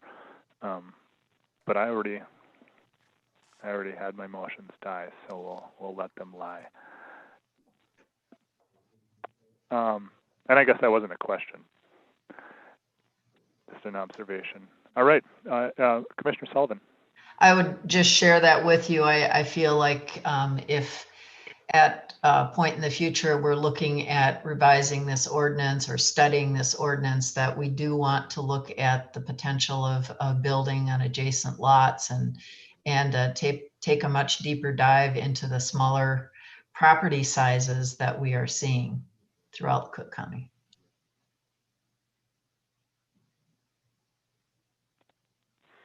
Any other questions, comments, discussion? Or I can entertain a motion. Commissioner Swalson. Thank you, Mr. Chairman. I would like to make a motion to approve the conditional use permit submitted by Ultimate Schmidt on County Road 14 North Side. Thank you, Commissioner Swalson. And we have a motion. Is there support? I'll support it.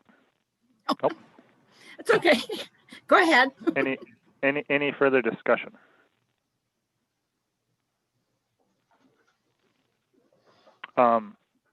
My further discussion is just that I certainly recognize the concerns of neighbors and my interpretation is that there's been some there's been cases that caused conflict, and what we want to try to do is reduce potential conflict, and that's why we have these ordinances, to make sure everyone can live along together happily. And so I would like to look more at the ordinance and see, just as Commissioner Sullivan stated, about how the parceling out affects that. But in this particular case, there are significant distances involved that are well beyond what the ordinance requires, and it is a very different scenario than from what the previous request was, and I truly believe both parties, the previous request as well as this one, will do their utmost to ensure success of the operation and to minimize conflicts. So, any further comments, discussion, questions? Seeing none, hearing none, I'll do the roll call vote. Commissioner Swalson. Aye. Commissioner Mills is aye as well. Commissioner Sullivan. Aye. Commissioner Storley. Nay. Commissioner Hawkins. Aye. The motion passes 4-1. Thank you, commissioners. Thank you, Mr. Lane. Thank you.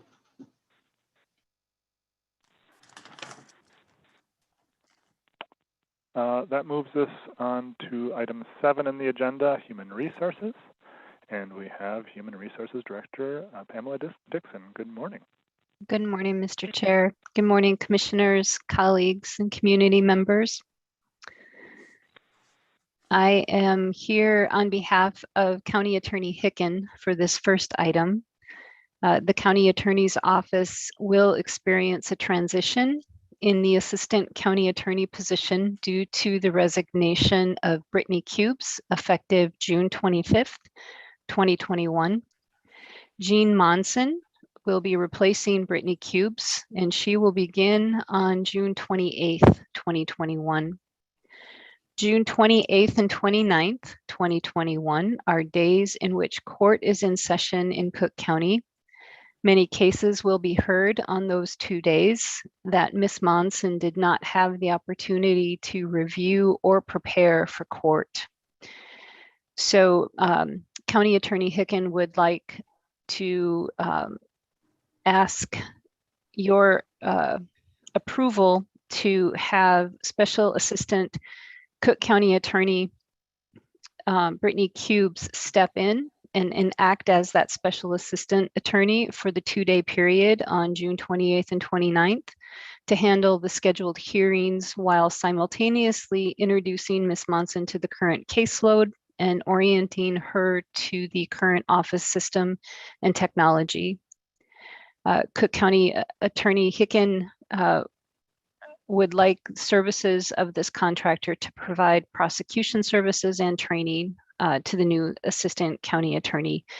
She has funds in her budget through professional services to do so.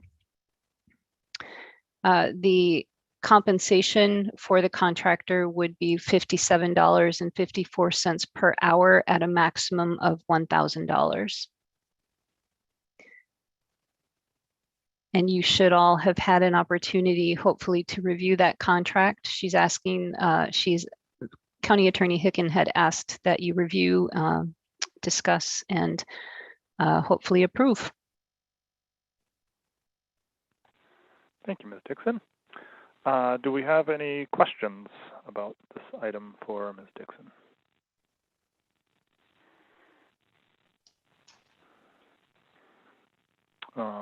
Commissioner Sullivan. Mr. Chair, just a comment. I think it is very reasonable to provide this opportunity to get court cases covered on June 29th and 30th. There's a lot of preparation and study that goes into this prior to being in court, and so I really support this strongly. Thank you, Commissioner Sullivan. Any other questions, comments, concerns? I would just add that I feel fortunate that we have this option. It could be really bad if we did not. So I appreciate Ms. Cubes stepping up and being available. If I can't, I guess my screen froze, so I can't see anybody. But if anyone else has any questions or comments, please speak up. Otherwise, I'd entertain a motion.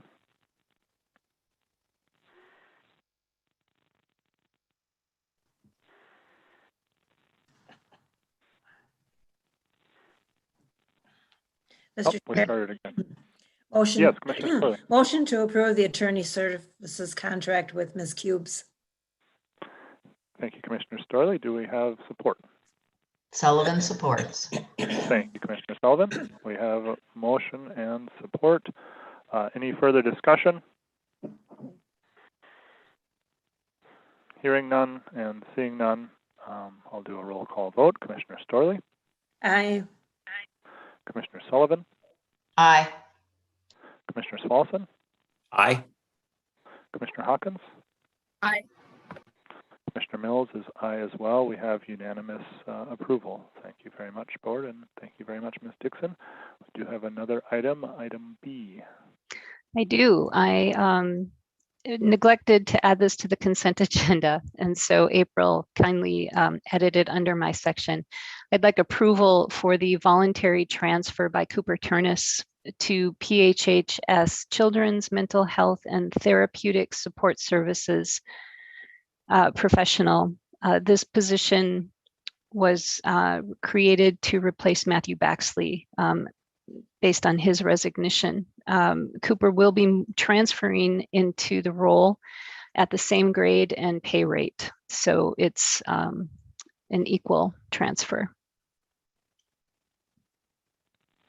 Thank you, Ms. Dixon. And I see PHHS Director McIntyre is here as well. If we have any questions, commissioners, any questions, comments?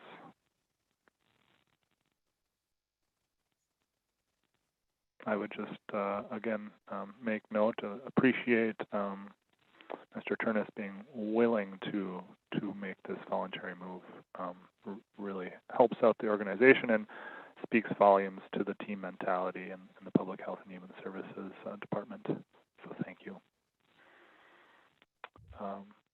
Entertain a motion. Commissioner Sullivan? Mr. Chair, I'd like to approve the voluntary transfer of Cooper Turnus. We have a motion. Is there support? Swallowson supports. Thank you, Commissioner Swallowson. Any further discussion? Seeing none, hearing none, I'll do a roll call vote. Commissioner Sullivan? Aye. Commissioner Swallowson? Aye. Commissioner Storley? Aye. Commissioner Hawkins? Aye. Commissioner Mills is aye as well. We have unanimous approval. Thank you very much, Board, and thank you very much, Ms. Dixon. Thank you. Take care. Have a good day. And that brings us on to item 8 in the agenda, Administrator. And first item is in regards to scheduling. Mr. Yorkie. Good morning, Mr. Chair. Given the nature of today's agenda, I'm sure you all are happy to see something on your agenda about which there could not possibly be any controversy. So this is don't count your chickens before they hatch. You're right. I probably should not. This is a proposal to move the regular meeting time of the Committee of the Whole meetings, which occur on the third Tuesday of the month, from 10 o'clock to 10:30. And the reason for this is that there have been a few instances over the past months where the Public Health and Human Services Board meeting, which starts at 8:30, also on the third Tuesday of the month, has run over. And the idea is just to give the PHHS board 2 full hours to get through its agenda and then start the Committee of the Whole meetings at 10:30. Thank you, Mr. Yorkie. Any questions or concerns about this item? Otherwise, I'd entertain a motion.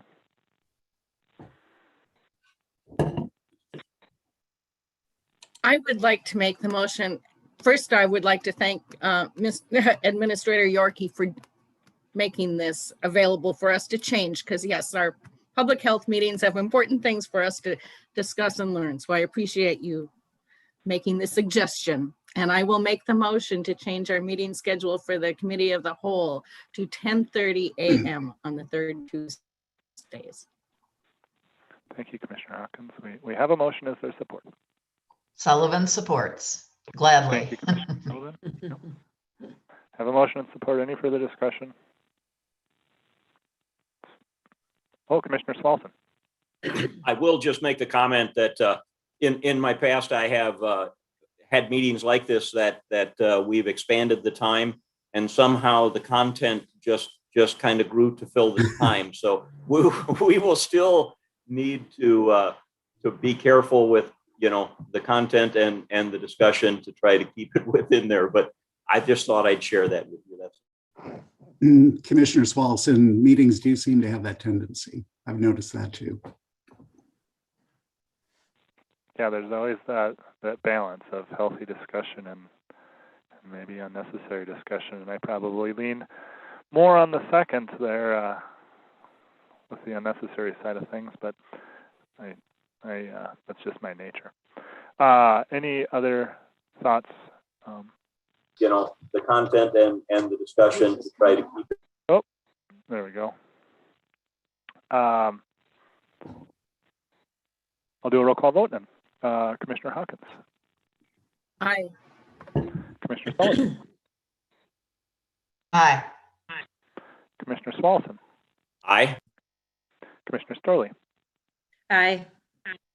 Commissioner Mills is aye as well. We have unanimous approval. Thank you very much, Board and Mr. Yorkie. Item B here is the easement of the Johnson property. Mr. Yorkie. Thank you. So this is an item I'm presenting for Attorney Hicken, who's taking a very, very well-deserved break from the grind. And so I will cover this to the best of my ability. This is a request for the release of an easement that the county has. The request is by Mark and Randy Johnson, who own a parcel that is basically just a ways northeast of Grand Marais, due east of Devil Track Lake. And the county has an easement on this parcel, which the Johnsons are requesting be terminated. I did check around with numerous folks within the organization, including Land Services Director Tim Nelson, Highway Engineer Robbie Haas, Assessor Bob Thompson, and also spoke with Attorney Hicken. And none of us could come up, and also with Auditor Powers, and none of us could come up with any reason why we would not want to basically grant this request. So that's basically what I have to share this morning. And if there are any questions, I will try to answer them. Thank you, Mr. Yorkie. And I do see Mr. Johnson is on in the meeting as well. So if there's other questions there, I don't think there would be any, but questions, concerns from commissioners?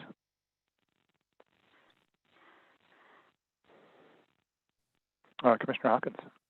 I'm just curious. So did Mr. Johnson buy this property? Was it state property, or was it federal property, or was it county property we sold? I'm just wondering why we had the easement. I do not know the answer to that question. I do see Mr. Johnson is logged into the meeting if he would want to unmute and respond. Yeah, I can answer that. Originally, it was state land, and the 80 acres that's adjacent to it was sold. And at that point, the county, I think, applied for this easement. And they got that because the reason they had to do that was because they couldn't, the state could not grant an easement to an individual, so they had to go through a public body. So they granted that, and then in I think 2000, maybe 10 or 11, the state exchanged that land to Larry DeWester. So he was the owner, and then the easement went transferred with that. So the easement was granted in order to give access to that 80 acres, which we now own. So we own the 160 acres in there, and that easement just goes through the 140 to essentially nowhere to the other 80. Does that answer the question? Yes, thank you. I was just curious why we had issued an easement through private property. So that clarifies that. Thank you. Okay. Any other questions? I want to congratulate you, Mr. Johnson, because that is a gem of property, especially as 180 acres in total. That was, again, one of the properties I was looking at. I've looked at many properties, but and drooled over beautiful maple forest and beautiful elevation, and as well as beaver ponds and the work. So congratulations. Yeah, we're very happy with it, and yeah, appreciate this. Very good. Yeah, thank you. All right, entertain a motion here.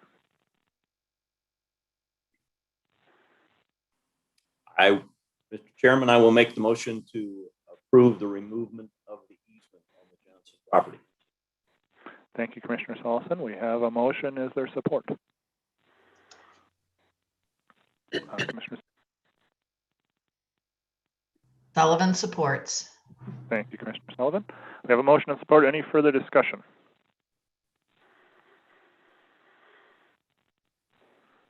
Hearing none. Seeing none, I'll do a roll call vote. Commissioner Solison? Aye. Commissioner Sullivan? Aye. Commissioner Storley? Aye. Commissioner Hawkins? Aye. Commissioner Mills is aye as well. We have unanimous approval for the release of easement. Thank you very much, Board. Thank you, Mr. Yorkie, Mr. Johnson. Item C here, the tax abatement policy. Thank you, Mr. Chair. So this is a follow-up on the item that I presented at the Committee of the Whole last week. It's a economic development tax abatement policy, not to be confused with our other abatement policy, which pertains to adjustments that we make in the event of clerical errors or for hardship. So this is purely focused on encouraging economic development when it serves some kind of community benefit. Mr. Chair, I did have a chance to follow up with Assessor Thompson regarding one item in the policy. On page 2, item F says property tax subject to abatement is the net tax capacity-based tax of real property, including land and buildings. Market value-based taxes and special assessments are not eligible for abatement. Well, we do base property taxes on market values. And so that language is simply confusing. And so what I'm proposing is to amend that simply to read special assessments are not eligible for abatement. And then I just also wanted to note that there was discussion at the Committee of the Whole last week on the question of issuing bonds to provide advance payment of abatements. And I think there was consensus among this board that it did not want to issue bonds. That's really all I have to add on this item, and I will sit for questions. Thank you, Mr. Yorkie, and special thank you for reaching out to Assessor Thompson there and working through that item of concern. Any questions or concerns? And again, my screen has frozen, so please speak up if you do have questions or concerns. Else we can entertain a motion.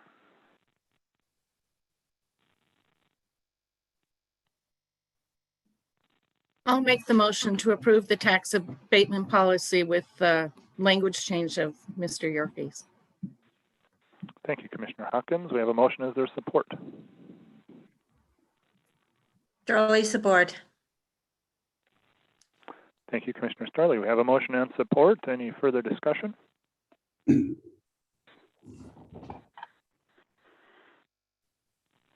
none, seeing none, I'll do a roll call vote. Commissioner Hawkins? Aye. Commissioner Starley? Aye. Commissioner Sullivan? Aye. Commissioner Swalson? Aye. Commissioner Mills is an aye as well. We have unanimous approval. Thank you very much, Board and Mr. Yorkie. That brings us down to 8D Administrator Updates. Mr. Yorkie. Indeed. So just a couple of things this week that I wanted to make you aware of. We yesterday had a meeting of community stakeholders to discuss the county's American Rescue Plan grant that we are receiving. That grant is for roughly $1,061,000. And it can be used for a variety of different purposes related to public health, COVID-19 response, and preparation for future public health events. It can also be used for infrastructure projects, including water and sewer lines, broadband, and also can be used for providing additional pay for folks who have been working in essential positions during the pandemic. The funding is, so we have to submit an interim report to the US Treasury by August 31st, and that report will just include information about how we're going to spend the dollars. By October 31st, we have to have our first quarterly project and expenditure report submitted to the Treasury. All funds must be obligated by December 31st of 2024. And then we have until the end of 2026 to actually spend all those dollars. So the timeline for this grant is much longer than it was under the CARES grant.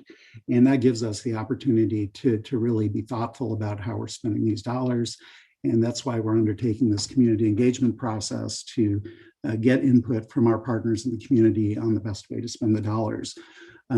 Again, we had one meeting yesterday. We couldn't find a time that worked for all of our invitees, so we're having a second meeting on Friday. But some of the things that emerged in the conversation yesterday, I just wanted to share. There was a pretty strong sentiment for using some of the dollars for public health purposes. There was also a great deal of interest in using the dollars for potentially providing broadband to disadvantaged households, making sure that folks who maybe aren't economically able to do so have access to the same broadband that the rest of the community does. And then the other key interest, and I think there's a lot of support for this, is using these dollars, at least in large part, to deal with our housing issue through the enhancement of infrastructure. So providing water and sewer service to areas that are developable but don't currently have that infrastructure provides a good opportunity for us. So that's kind of some of the stuff that we talked about yesterday, and I imagine there will be more conversation on Friday. Our next steps after that are to kind of summarize what the discussions were about. I'm also asking folks to submit sort of mini proposals to describe how they would like to see the dollars used, and what the scope of the work would be, and potentially what the expenditures would be. Obviously, you can spend $1 million pretty quickly when you're talking about infrastructure. So, it remains to be seen exactly how those are going to be allocated, but there will be a public process. I should mention also that we did live stream the meeting yesterday, and we'll also do so again on Friday, so that folks who weren't able to attend the meetings can listen to the discussion. For folks who can't attend and who are watching this meeting and would like to provide input, I welcome them to email or call me, because again, these are community dollars. They're not strictly the county government's funding to decide what to do with. It's really something that we as a community should decide together. And so that's what's going on with that process. And if there are any questions, I'd be happy to answer those.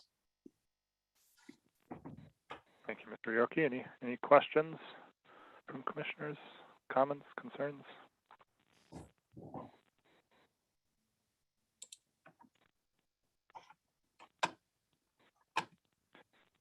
Boy, it's a common theme that my screen freezes here today. I'm sorry.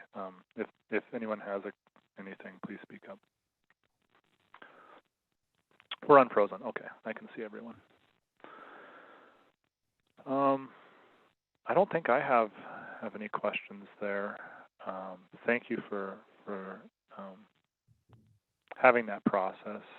Community listening sessions for these dollars, I think, are very important, and I would agree with the thus far summaries of those discussions. That's also what I'm hearing from the community as far as priorities are concerned.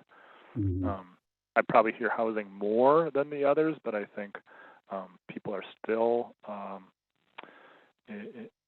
very supportive of public health, especially as we're still going through this pandemic. And then also, I think people really recognize the extreme advantage broadband has brought to our community and how important that is as we went through this pandemic and going into the future, how important that is for families. So, all right. Well, So I do have one more item, and that's just to note that the Budget Advisory Committee will be meeting this afternoon.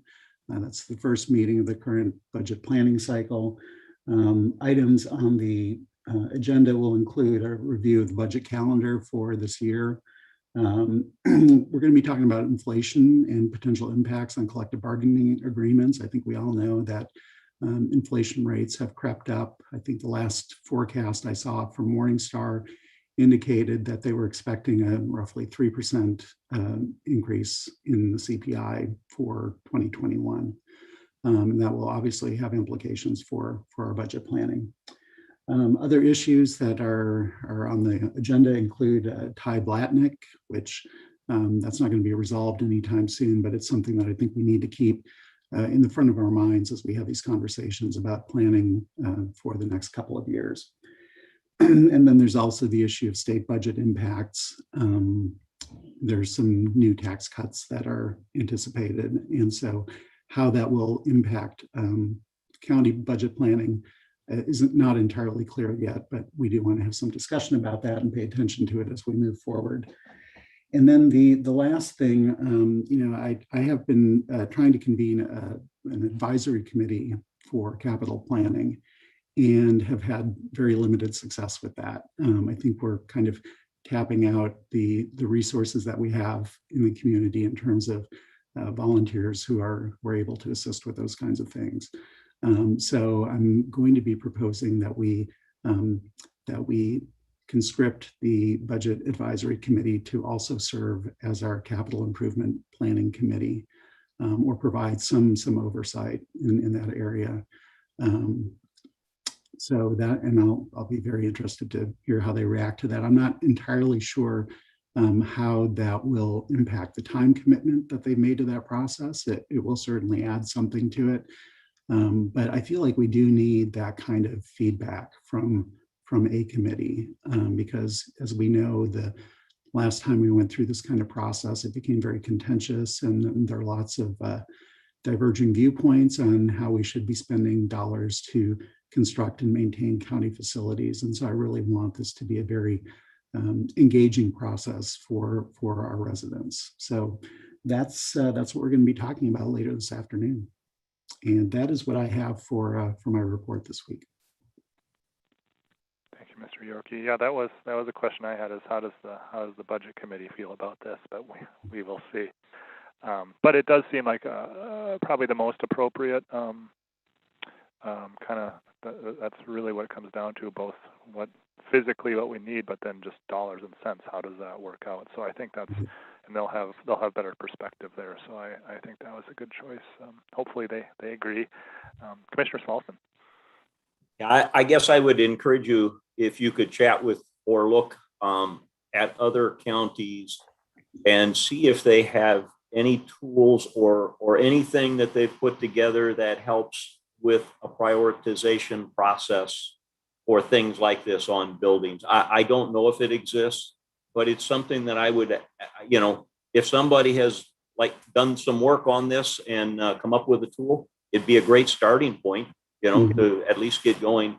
And that way you've got something that if it's working for others, maybe it's something that, would be a little easier for folks to see the logic of it and the understanding of it as we go forward. Because that's the toughest part when you get into these is how do you prioritize what comes above something else in the budget. So just a thought.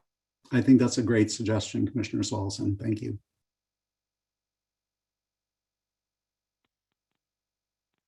Any other questions, concerns, comments, suggestions?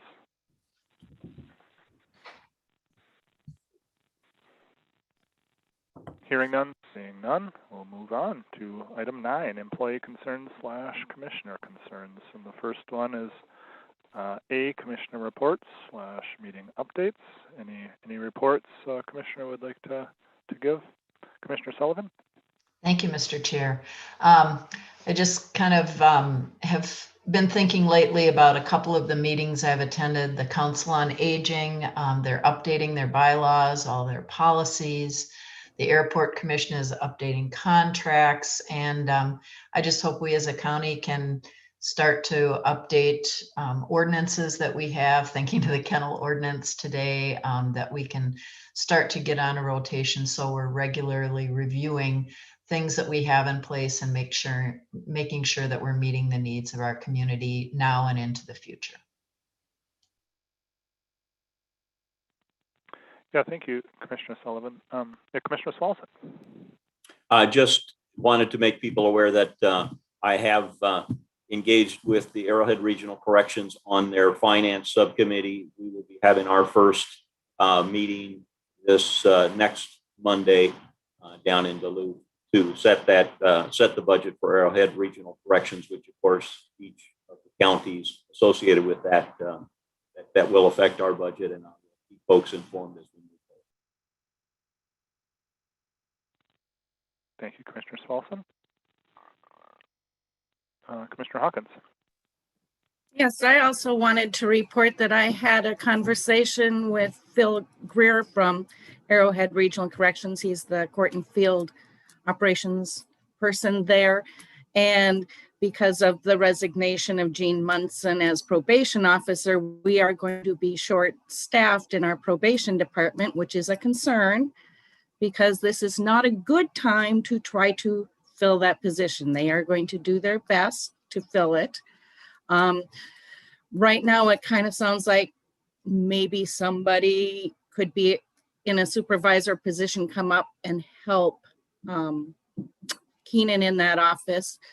Unfortunately, Keenan is new to that department also, only been here a year. So there are some concerns, and we are going to have to be aware not to, to support the probation office as they work through this transition. The other issue about having somebody come up and help is where are they going to stay? Mr. Greer and I had this conversation that it's hard to find hotel rooms in Cook County now also. So just so the board is aware, we need to make sure we support our probation department here. Thank you, Commissioner Hawkins. Well put. Yeah, it's hard enough finding housing, and let alone hotel rooms too, right? That's this time of year. It's quite a world we live in here. I just wanted to point out to Commissioner Sullivan's just kind of wishes for working through ordinances, and I too I share that desire, and I think we probably all do. But I did reach out with Tim Nelson, as we've been discussing many things recently, just asking more about what some recent updates have been and what they're currently working on. And so the list that he provided for me as far as work that's been done and amendments recently is the vacation rental ordinance, the wind energy conservation system ordinance, the tower ordinance, and zoning ordinance in general, just articles 2, 4, 5, 7, 8, 9, and 16. So that was really helpful for me to get that perspective. And I think a lot of this work is clearly done in, through staff, and then also planning commission, which I'm not always in tune to, not being the rep there, and having new commissioners, we're all getting caught up to speed too. And then the currently in the queue for review and update as far as ordinances are concerned is zoning ordinance articles 1, 3, 6, 10, 11, 12, 13, 14, 15. Also a subdivision ordinance, stormwater ordinance, sign ordinance, and the public health code / solid waste ordinance. So that gave me perspective of kind of what's on the plate and what's upcoming, and it's hard to know exactly how and what to prioritize, but I think they're doing a good job, and just there's a lot going on. So appreciate all their work, and I appreciate your desire, your wishes, Commissioner Sullivan. I think they're spot on for us to continue the good work. So. Well, that was 2 cents I could add. Anybody else have further reports? Mr. Yorkie. Mr. Chairman and Commissioners, I'm sorry, but I did omit one item from my report, which is kind of important, and that is that we are contracting with the U of M Extension Program to fill the Community Director Extension Program. That job announcement is currently posted both on the U of M website and also on the county's website. So I just wanted to say, if there are local candidates who are interested in that position, please visit the county's website to submit an application. I should also mention that we are going to be participating in the interview process in partnership with U of M, and we plan to have folks from the Extension Committee and the Community Center Board of Trustees as part of the interview panel. Thank you. Yeah, that is big news. Could you speak a little bit to how the decision was made for the structure of that? Yeah, well, a lot of it just came out of conversations that we had with Lori Vici, who was here in town a few weeks ago as part of the listening sessions that we held on this position. It is more typical for counties actually to contract with Extension to fill this kind of position. Our position is a little unique in that it also includes these community center functions that are a little bit outside the scope of what Extension normally does. But in conversations with Ms. Vici, it became apparent that we could structure a contract that would allow us to make sure that we have both the extension functions and the community center functions covered. That position will be supervised through the university, but direct oversight will occur here. And I will be working with that position as I do currently to make sure that all of our programs are operating at the level that they currently do. Very good, thank you. Any other questions or comments for Mr. Yorkie on that item?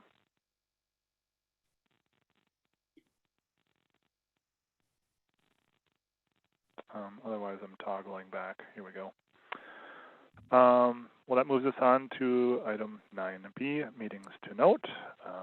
Have the community leadership meeting August 12th, 2021 at 5:30. I also would like to note that we have scheduled a presentation, I believe, on, I better pull up my calendar before I speak too soon. But it's in regards to the racial equity group, and that is July 7th. I believe it's 7 p.m. But I'll have to confirm that time, and that's going to be at the presentation with Tad Johnson and others. That is hopefully a really good launch pad for more community discussion, broader, larger community discussion about racial equity, and this was suggested by Chairman Dishaw, and I think, as I reported, we have had conversations, kind of a question and answer with Professor Johnson, and very excited for the presentation itself. So it would be wonderful. I'll have to get the exact. I'm sorry, Mr. Yorkie. Yeah, Mr. Chair, I can confirm the time is 7 p.m. on Wednesday, July 7th. Okay, great. And what I was going to say is I wanted to get that time confirmed, and then hopefully we could post it so we can all attend, and I hope other elected officials can as well. But it will also be recorded is the intention, just so we can have that broader outreach. Otherwise, we're on to item 10, the correspondence and memos. We have the Arrowhead Library System budget there, sales tax report, Historical Society board packet, and moving on to item 11 is recognition of staff, anniversaries, hires, and retirements. And retirements, we have Rena Rogers, our MIS director, coming up. And I also, as we all know, want to point out that Rena was gracious enough to fill in as the interim administrator as we went through the search process and went through a pandemic. So much happened in that time frame, and Rena's leadership really held things together well, and she did a fantastic job of helping us navigate a very difficult time, as well as keeping her department running smoothly and in full operation. And just the developments that have happened within her department over the years are just outstanding, and I can't say enough about them. Brought a level of professionalism to both her team as well as our organization at the county as a whole, and can really never do enough to thank her. So, and yet I'll still say thank you, Rena, for your work. Thanks, Commissioner. Can you share any plans you might have with after retirement? I'm just really actually focused on a lot of work here still. So I've been working on policies and other things that, make the work sustainable going ahead, because that's really important. It doesn't make any difference if you make change, if you don't build it so it's sustainable. So working on some of those last things and making sure things are in place. And one of the things is getting the website transitioned to the new site. So I'll be working on that. So yeah, I'm going to take my time, actually. I'm not going to jump into a lot of other things and figure out how to spend my life in a meaningful way. It's important to me. So it's been a great opportunity. It's really, truly been one of the best decisions I made in my life, and certainly the best career decision I ever made. And I've really enjoyed it. It's been a great run. So I appreciate all the support from several different boards that I've gotten over the years, and just really great partnerships with so many of the leaders you have here, both in the county and at the county government. So it's been fun. And I do this, I walk away with a lot of mixed feelings about it, but I think it's a good time. Sometimes it's time to turn the reins over to somebody else and give them a chance to do what they do well. And I think it's that time. So thank you. Thank you. You've touched me personally, and as I said, our organization as a whole, and your department, and just even now with your words, I feel like there's a wisdom there that we're going to really miss, and I'm hanging on to whatever we got for as long as we got it. So thank you. Well, I really just live a mile and a half up the road, so anytime, you can call me. I'm not leaving the county. You're going to regret saying that. No, I don't think so. We've all written it down, and it's been recorded. All right, so then it's official. Yeah, yes, indeed. Well, thank you, and yeah, words cannot be enough, and just really appreciate it, and you'll be missed.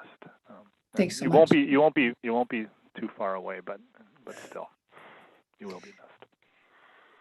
Well, thank you. Appreciate that.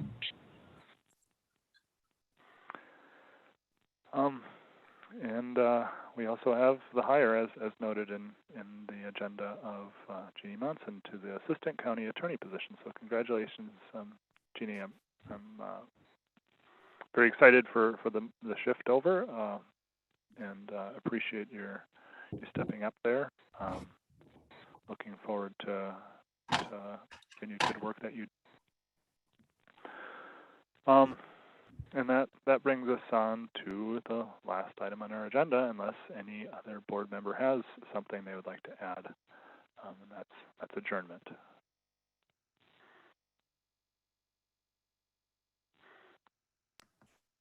Motion to adjourn. Thank you, Commissioner Starley. We have a motion. Is there support? Swallowson, support. Thank you, Commissioner Swallowson. We have a motion and support. Any further discussion? Hearing none. Seeing none, I'll do a roll call vote. Commissioner Starley? Aye. Commissioner Swallowson? Aye. Commissioner Sullivan? Aye. Commissioner Hawkins? Aye. Commissioner Mills is aye as well.